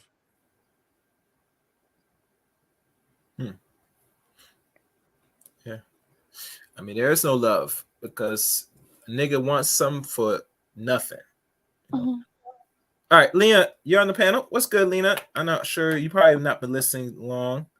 I was trying to listen to part of it. I know you busy. I was trying to follow your schedule, but I'll be on my way to work. No, don't worry I about it. Don't worry about it. We don't want to know details. Go ahead. But listening to the arguments, like what I've heard, because I was ready like to really go in on Deion Sanders, but I didn't realize all the disrespect and everything he had to deal with on top of less pay. So I feel like now.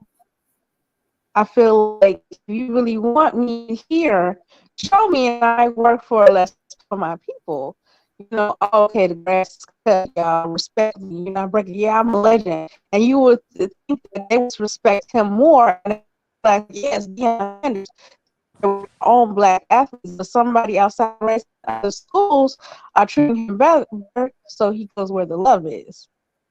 I understand that now. Yeah, it's business. And is it me or she Borgen?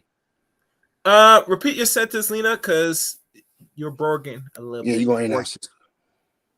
Say it again. You know what? I'm gonna come in. Can I come in and back out? Yeah, if you're in an environment, come out, come back in, because yeah, it's your signals.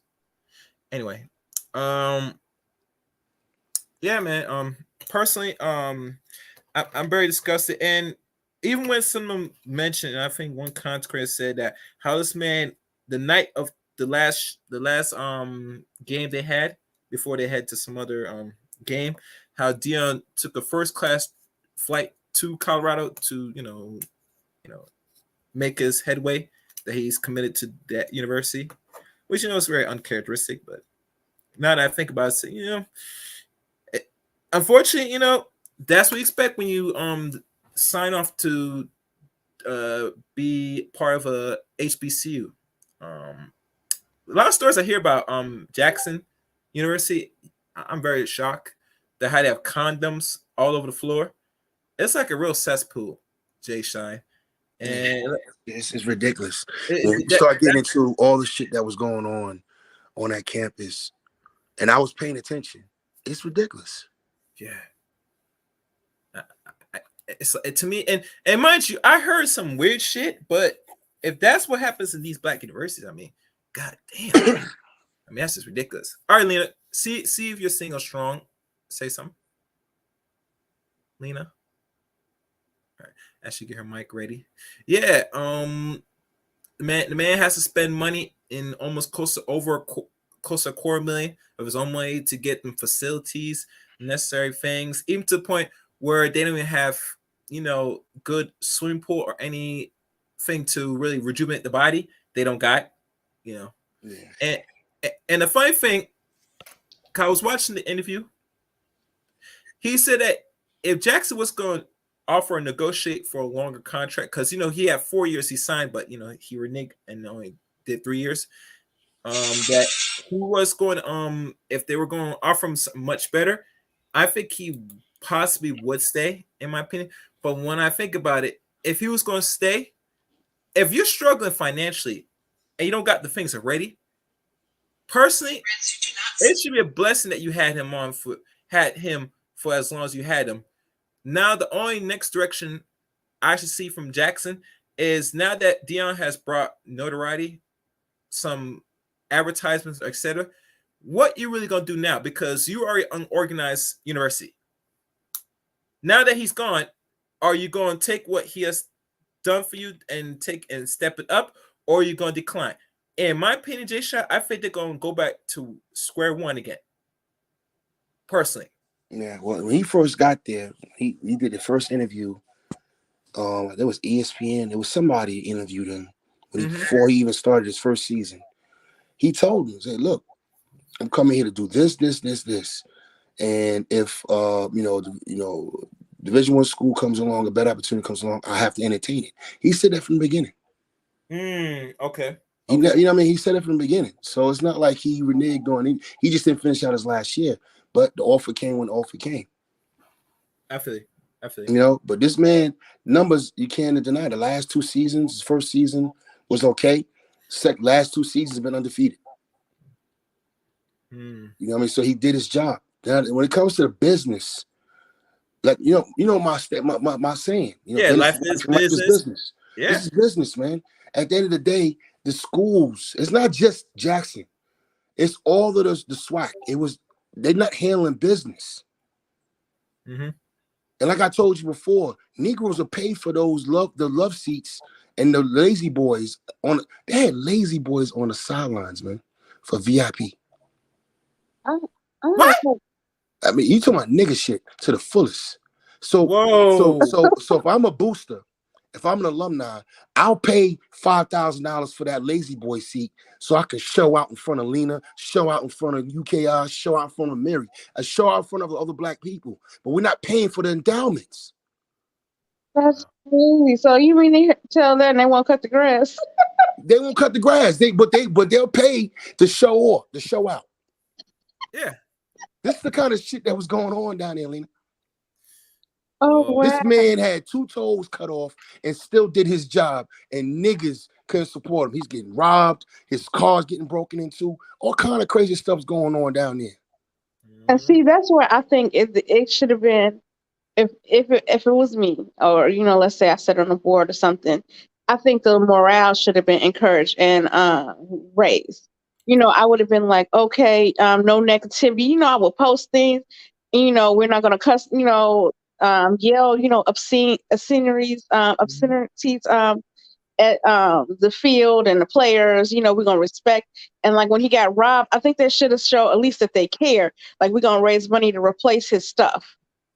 A little consideration goes a long way. Now, Lena, he's prime. He's rich. He got it. He rich, but it's still consideration I that understand what you're saying. I'm with you. I'm on with you, top of sis. my But they game. I thinking like, addressed hey, he it. got it. Yeah, see, I wouldn't think that way. I'd be like, let me just, it's the respect level.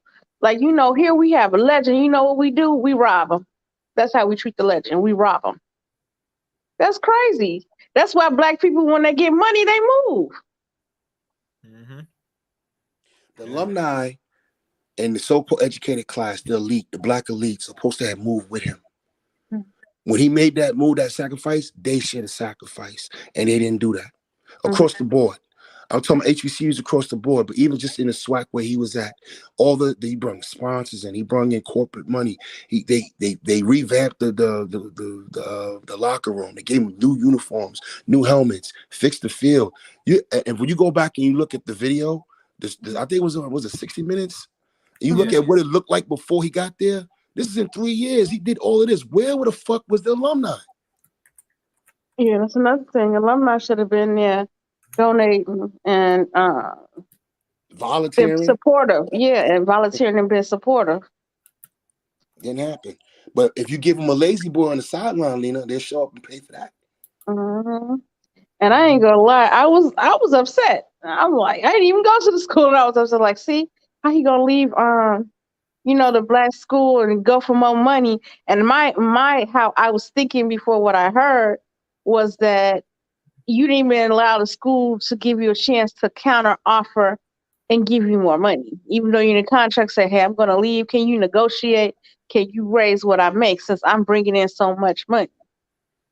Personally, how I look at, and a lot of black universities right now, and I can't say all of them are bad, all HBCUs, but it's always suspect when people that are in leadership that runs it, are they even using money to its full benefit, or are they spending on themselves now?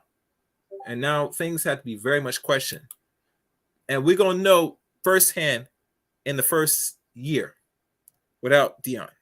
See what they do once they get this newfound money. Are they going to invest, or are they going to keep it? It's one way or the other. They need to invest. I pray they do the right thing. I doubt they're going to do the right thing. Black people need to collapse inwards. And we need to start paying for things that matter to us. We got to get off this white mommy, white daddy thing. We don't want to put our money. We don't want to put our money where our mouth is. Niggas are big on talking.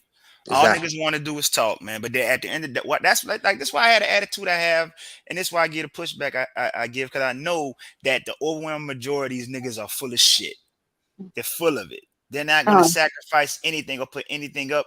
They want to try and gas somebody else to do it.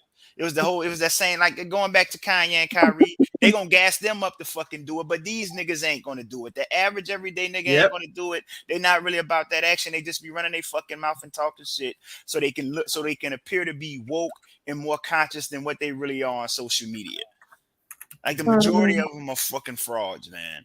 And you have every day on social media, if you're a person that's really about something and really about what you're talking about, you have to be subject to a clown or a clownette trying to say some wild shit because they're trying to get white dollars.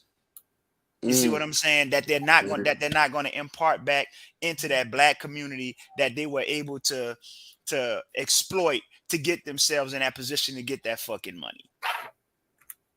You know what I'm saying? This is our problem, man.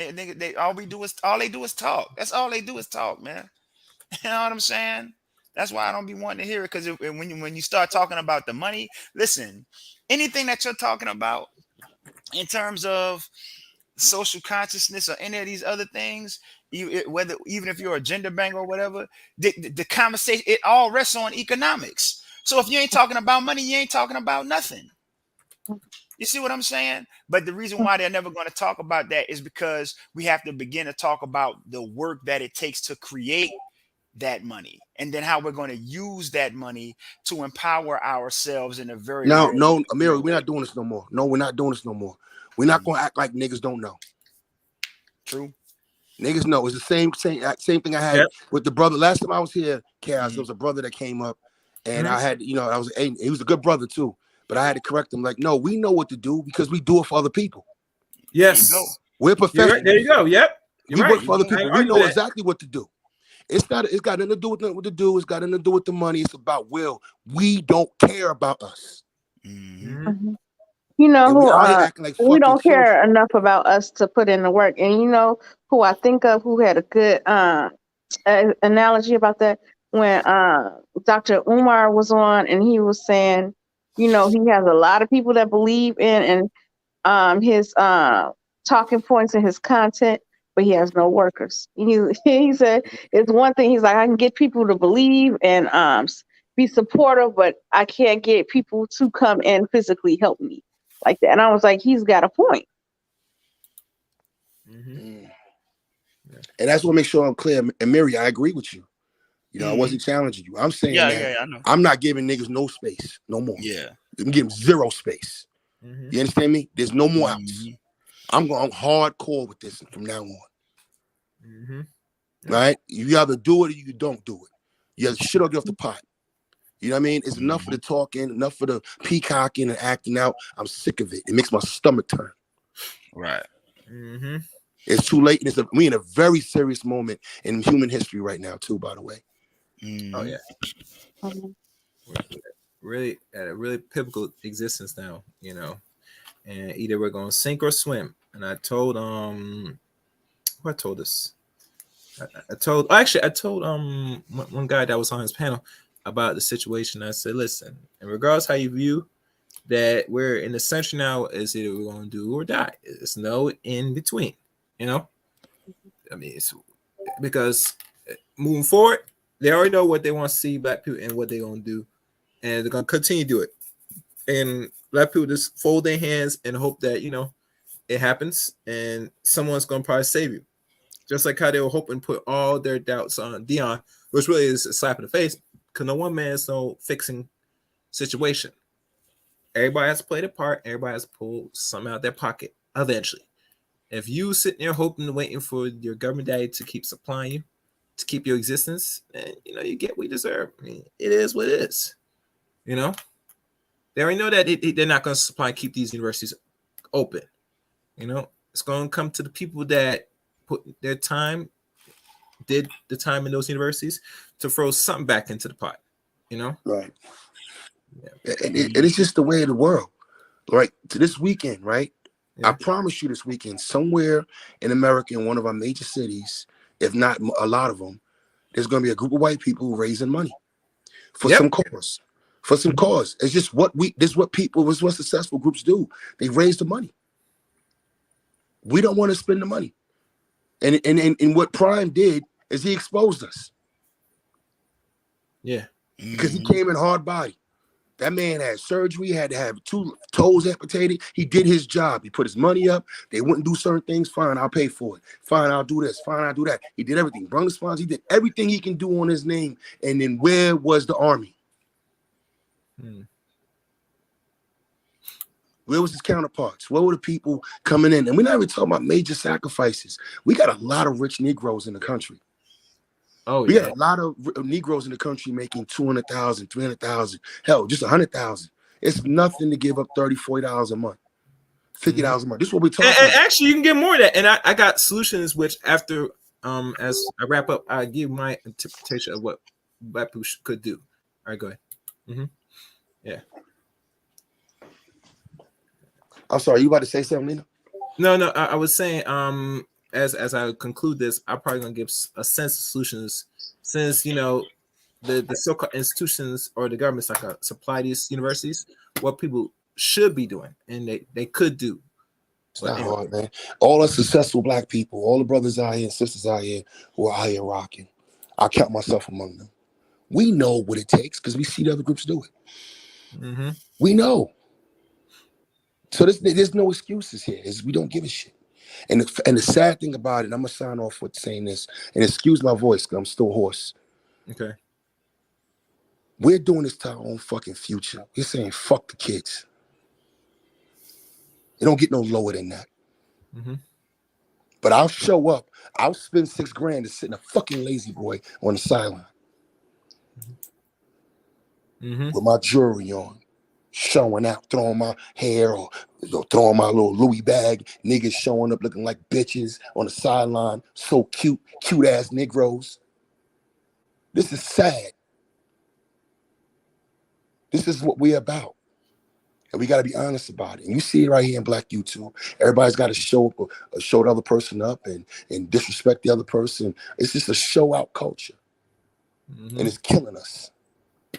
Yeah. And we're saying, fuck the kids. Fuck the future. Fuck the future generation that's got to go out here and raise our grandchildren. We're not going to make sure they're good. But we'll have red bottoms, money to white people. We'll have our Louis bag, money to white people. We'll have our sports car, money to white people. We'll have our expensive jewelry, money to white people. And we'll pay whatever to look like we the man or that chick at the game. But we won't pay for that endowment. And if you go online right now, I swear to God, y'all, just Google college endowments on Google, and you're gonna break something. I promise you will. And you see the kind of money these white schools collect from their alumni. Yeah. Oh yeah. That's all I got to say, man. Business is life, life is business. I'm gonna let you have a chaos. Like, thanks for letting me come up and let me vent. Cause this shit is frustrating. Yeah, like I said, don't be no stranger, Jay Shine, when you're around. And I don't do certain time streams at this time, but it's different where you're at. But I try. It's 5 a.m. I happen to be up. Well, I'll probably do it in the right time. But like I said, when you're around, don't be no stranger. If anything that you have in your mind is, come pop by. You know what I'm saying? Before you start doing content, I know when you start doing content, I mean, really serious. So, like I said, we'll talk, brother. Take care. All right, brother. Be good. And Mary, good to see you again. Nice meeting you.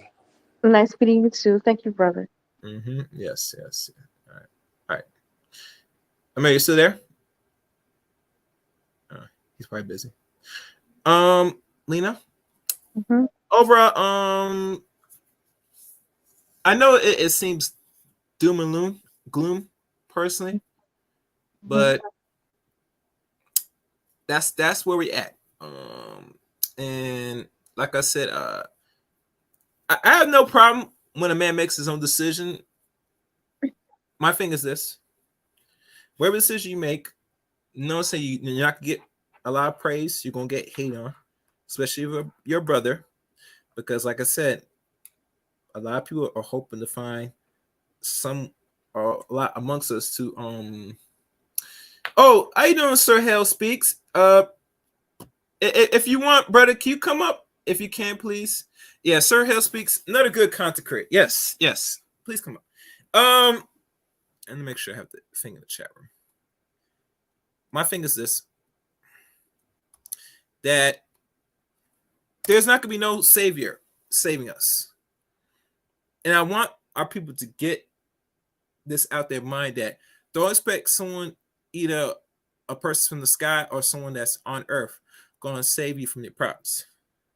All of us have the ability and capability to not only save ourselves, but if we can, we could save another one of us if needed, if we can. This lone wolf, lone shark, or even this alpha your way out of this will not suffice and save the Negro in the 21st century, in my opinion. And it should never have. And we should know this and learn this. The history has shown this, and only thing moving forward is we're going to still get the same results every time when someone does what they have to do and contribute and eventually have to move on. What you going to do now? It's like when they take out a person, opponent figure. You know what happens now for the last almost half a century? A lot of us go back to square one.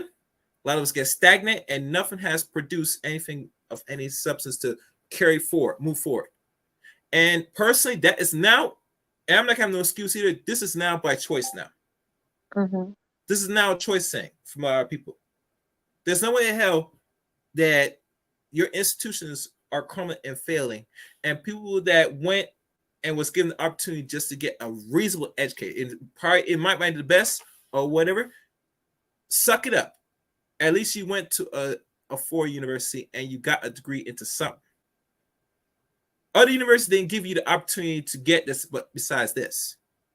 So I want Black people to know, saying you should be grateful if you did graduate from a top 10 or one of them lower 20 or some universities. All right. So I'm going to present somebody for the first time. Sir Hell Speaks. How you doing, brother? Can you hear me? Hello, welcome, brother. Host Speak. How are you? Ladies and gentlemen, good to see you, man. Chaos, appreciate you, man. Thanks for having me, and good to see everybody here on the panel tonight. Yes, man. You know, I never told you this. I came across you through the information, man, a few months back, and I like what you presented at that time. And I want to have you on one of my shows, have a conversation. I'm hoping maybe we'll still do that. If it's not by this month, hopefully as the 2023, it'd be possible, you know, sir. I would be glad to, man. Looking forward to collabing with you. All right. Your take overall on this, not only on the Deion Sanders decision, but overall HBCUs. What is your overall take on it? And did you ever attend in one or whatever? The floor is yours. Express your. No. So I didn't attend an HBCU, but speaking on the topic, I think it's important that we don't assume that somebody owes us anything. It seems like if a Black person makes a decision to do something that's in their best interest, it is almost as if we assume that they are beholden to us because of the fact that they're Black, like they owe us something. And I think that we have to get out of that mindset that if a person does something that's in their best interest, then somehow they are betraying the Black community or any community for that matter, and instead celebrate the success of others and celebrate what Deion Sanders has done for the community that he was in.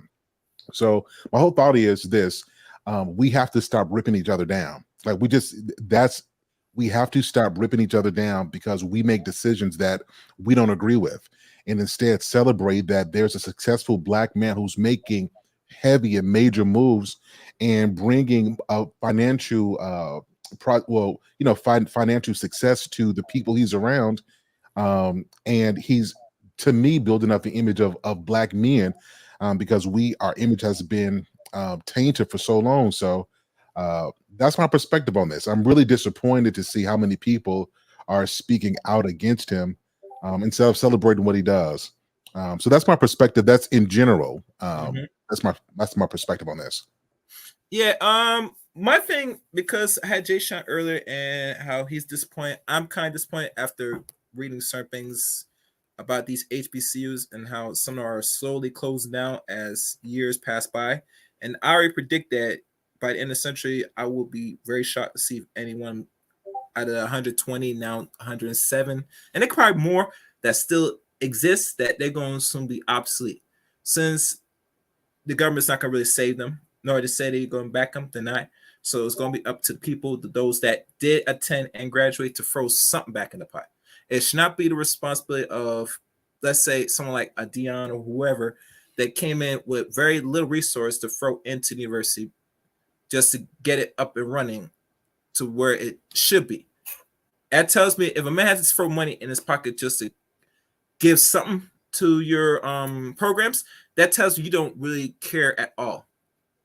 You're only here just to you're getting by. You hope people just come sign up, take the money, pocket it, and do whatever, but not throw back anything necessary for the necessities to maintain a healthy institution. So, Sure, that makes sense. Yeah, it makes a lot of sense. Yeah. So, like I said, a lot of people talk about they got their thoughts and opinions, and like I said, I never went to HBCU. I know you didn't. I'm not sure you went, Lena, but I have no problem those that had to go there or they want to go there.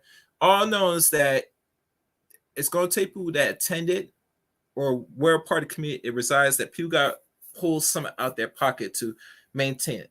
Don't expect the government to maintain it because we're now in what do you call it, amalgamated society. We're an integrated society, and the only thing you see moving forward is absorption of the races. So they're not in the business of seeing any institution that is said black. They're trying to move away that now, get away from that now. So yeah, but I'll let you have the floor, Sir Hale, for any final comments. No, man, just you asked me to come up, and so I'm just now coming back from the gym, and so. Yeah, I tuned in. I saw you on, and so thanks for letting me up, man. I really appreciate your perspective on content, and I am looking forward to if you make some time for me. I'm looking forward to collaborating with you, man. Really am. Okay. If you could do me a favor, can you leave your email in the back so I can double check I have it locked in? I think I have it locked in. I might have sent a message on your email, but just send me again so in the back private chat so I can double check if I still have it, and I'll reach out to you. I'm done. It's in the back now. All right, excellent. We'll talk again. All right. Have a good night, guys. And your next stream is this weekend? No, my next stream is tomorrow. I'm getting ready to put the details out now, but yep, tomorrow. I just got a question, Mr. Hill. I was wondering what's your channel? What's the content about? Yeah, so I talk a lot about relationships, family, empowerment, things generally around there. So yeah, my message is strong, but if you can get past the tone and you'll hear my heart. It's for women who want to be married and want to be successfully married, and those who want to stay married, as well as for men who want to love and provide and take care of families. So I deal really deeply in those subjects. So we'd love to see you over there. But that's the heart of my content. Are we talking? Are we talking Tommy Sotomayor? No. I'll say this before you say anything, Lena and Mr. Sell. If you know Lena, this man is married for roughly pushing 15 years now. Yeah, 15 years. Yep. So this is not no man that's run his mouth. He is living testament. He has a wife with kids, and his wife you see on his channel. So this is not man's not run his mouth on certain things. He is living testament. And trust me, he didn't have it like that. I want people to understand this man had to work his way to something. You get me? He struggled like every other black man and made himself as a productive citizen as you see today. So you'll gain something out of him. You know what I'm saying? So besides what he said, the harsh rhetoric, I only follow what I see in the actual message. That's why I could really relate to a lot of people when they put out certain messages. They're actually improved, unlike certain other content creators, but we're not gonna go there. So that's what you expect if you go to his channel. Okay, I'll check you out this weekend. It's Saturday or Sunday that you go live? Yeah, it's tomorrow. So I typically do Wednesdays, Thursdays, Fridays, Saturdays, Sundays in those days. So tomorrow I'll be live, but Sunday as well. I have a show every Sunday night, 8:30 p.m. Central Standard Time. Right. And so you said you'd be there, so I'm going to be looking for you. If you don't, I'm going to tell the people in the YouTube streets to find you. Okay, so Wednesday, what time tomorrow? Yeah, I'll be on at 5:30 p.m. Central Time. Okay, I'll be there. Okay, Chaos, I'm going to message you if all I right, don't see you. All right, take care. We'll talk. All right. Okay, all right, guys. All right. All right, Lena, any last words? I feel that people had jumped on Deion unfairly so quickly and thought it was just I realized it was deeper to me personally, listening to how disrespected he was. Because before I heard this, I was like everyone else, like, dang, couldn't finish the contract out. That's how I felt, But opportunity arise, and you don't have all the equipment and stuff that to work with, and they're expecting a miracle for less pay, and you're getting disrespected. Let's be honest. If we was working at a job and all that stuff happened, most of us would leave. Yeah. So, and it's just sad that our own people do that. You think other people will at least be on the bed if they just show like a little bit, just have the respect that the men deserve, at least support. Like, look, I don't want y'all to sit up here just respecting him when he's on the field. Okay, so his stuff. So, Yeah, you're borging. You're borging. So you know. I'm sorry. I'll be working in the basement when you go live. Yeah. I know. Yeah. Oh, I forgot to put my support, my donation tab. Let me put that. That's not remember. Let me put it. But you can wrap up. I'm not like completely familiar how YouTube work, but I'd be glad when you get a little where we can super chat you and stuff like that. No, I'm not sure if I'm going to get That'd that. Be so. Right now, that's possibly what I'm trying to push. I still got, as you can see the channel right now, Lena, I still got to fulfill one requirement. After that, maybe I could probably make it easy to get the necessary. But besides what I need to do on the YouTube side of things, overall, I like your perspective. We gotta sit back and see what happens to a lot of these HBCUs, especially Jackson, and see where they move forward. But that's all I'm gonna say, Lena. Thank you for coming up. All right. All right, cool. Appreciate it. Thank you. All right. Amiri, you still there?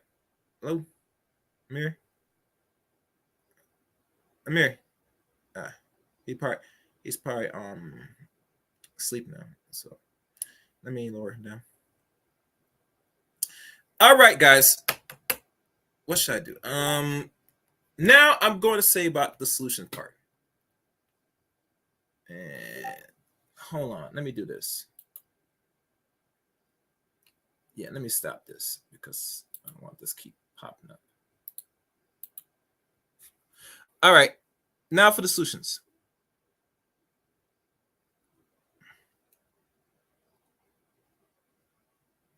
The solutions.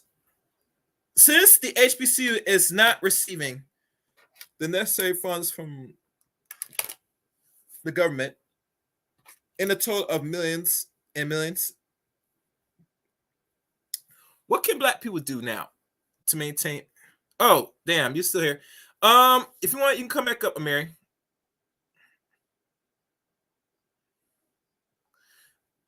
The solutions. I want you to listen to me good.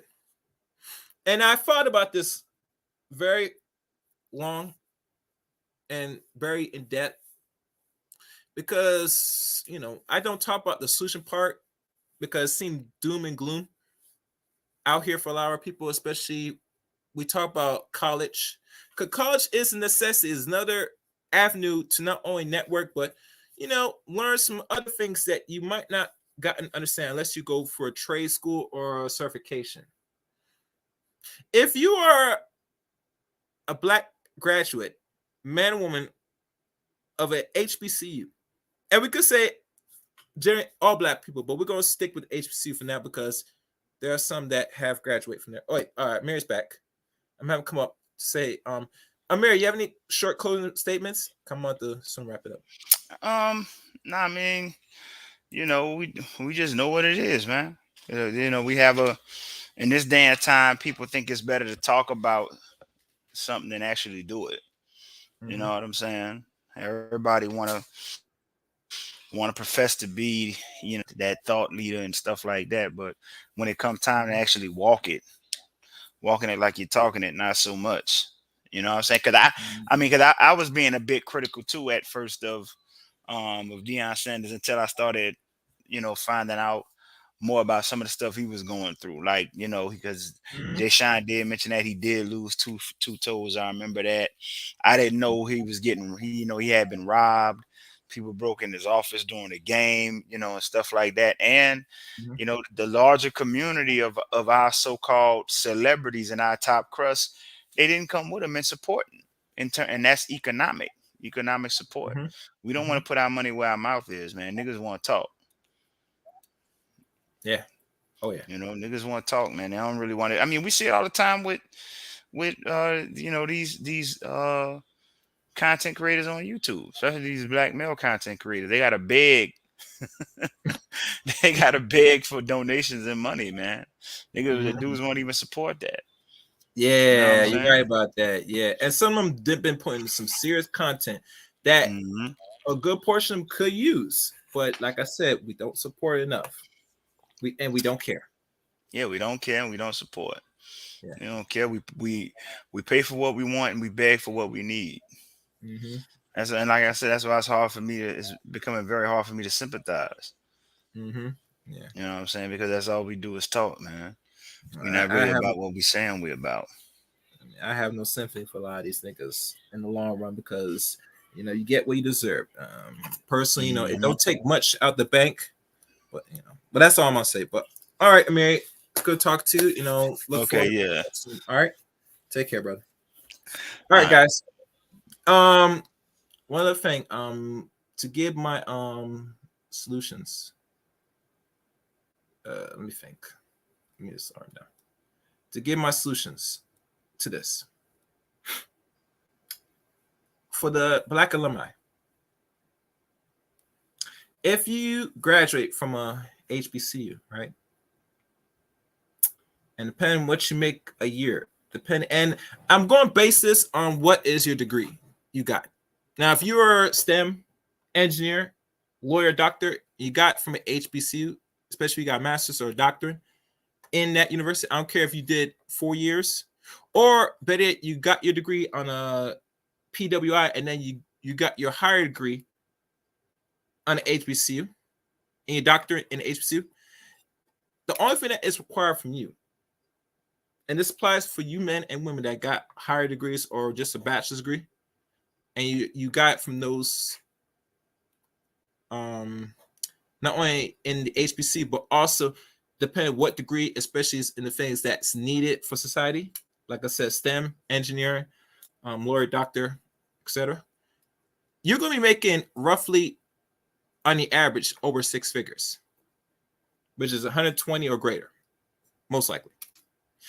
You should be taking a good portion of that because, like Jay Stein said, it's easy you could give them that in a month.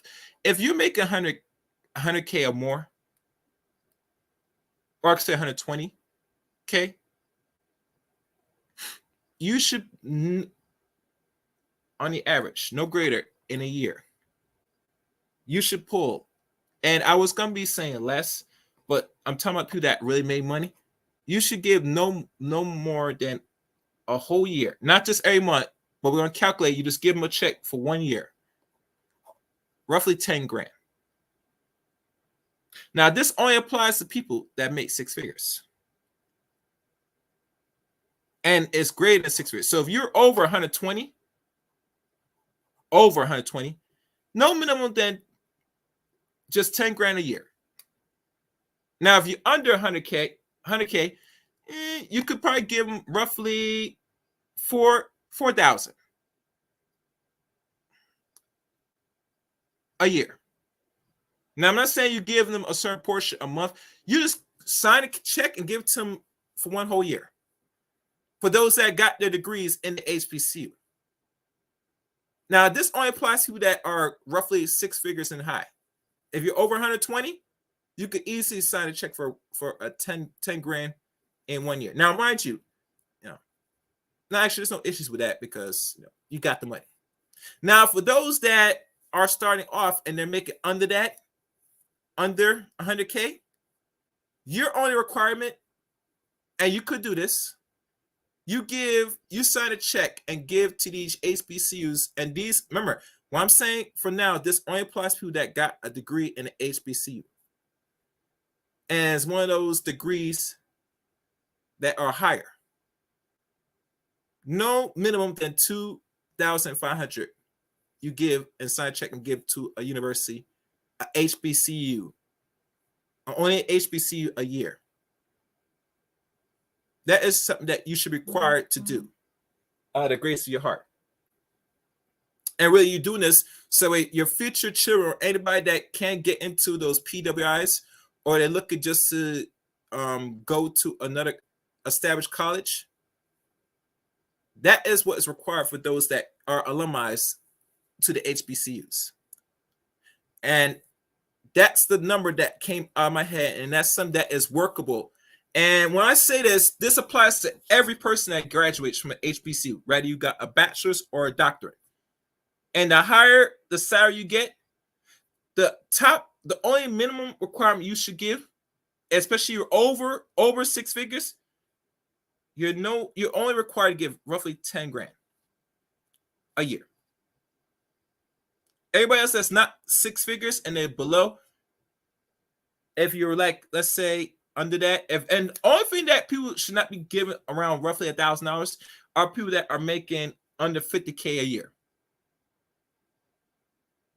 That's it. Under 50K, you're only required no greater. You give them maybe $300. Now, I want people to understand why I'm throwing the numbers as it is because when you multiply it by everybody that do go and graduate from these established historically Black colleges, that will give them the necessary capital enough to keep certain things afloat without government intervention. Now, this only will work for those that, if we're serious, and we are, and we should be serious, and there are people that graduate, that should be required for a lot of Black people, men and women, that got their degrees in these universities. But other than that, that should be no greater, because let's be honest, the government's not going to supply these universities the necessary funds to keep them going. I tell you, we live in an amalgamated society, and let's be honest. These Black universities have come and go and have served their purpose. The time when they were created during the days of after enslavement, going to Jim Crow, and now we're beyond that. We're in a different institution and a different environment we are a century ago. So that is my sense and solution. Now, if people think that there's a problem with what I laid out, it goes back to what Jay Shine said. You don't care. Now, some people ask, what about those that never graduated from an HBCU? Are they not exempt from throwing their money? Well, that's a very good question. I would say this. For those that never graduate from an HBCU, they should still throw some money in the pot. But to me personally, it should be maybe not as much as people that already devote their time and energy to get their degrees from those universities. The ones that never gone to HBCU and went to PWI, like I said, they're not going to require to pay much. If they're willing to give a couple $100, that will be good enough to fulfill a requirement. That encompass all the money that Black people make and give to other institutions. The way how I lay out should be enough to keep the remaining 100 or more HBCUs still running for another century or two, if it's done right. Now I know we haven't, and we're going to be right now in a recession, but it should be no excuse that we get our degrees from these Black colleges that they should have some people throw back money in the pot to keep them going. Because imagine if these universities are gone and they start remove affirmative action. What's going to happen now, people? Because that's the next talk that they're not talking right now behind the scenes, that they're going to eventually remove affirmative action. And we all know when affirmative action starts to be removed, the first thing that gets hit are the universities. I'm going to stop right there. I'm going to let y'all think hard and long on that one. I ain't going to go in more detail with that. So at the end of the day, Deion made his decision. Whether we like it or not, it is his decision and his decision to be made. We as people, we should be throwing our money to keep some of these universities going, regardless of how we feel about them. That's pretty much it. I'd like to thank everybody for watching or hearing or, participating in today's stream. I hope y'all guys go back to replay this. A lot of things were said. A lot of articles were laid out. Also, please follow me on Twitter at Chaos27. Add me as a friend on Facebook, Eric Rain on Facebook. And join the Discord service of the Chaos Rain channel. Be the one in many, of the chaos. And only you can restore the order in which the world we live in today. And those are links. Those are in the About section. Those are the About section of the YouTube channel, Chaos Rain channel. And that's all. Thank you again for listening to today's stream. Until next time, let it chaos reign.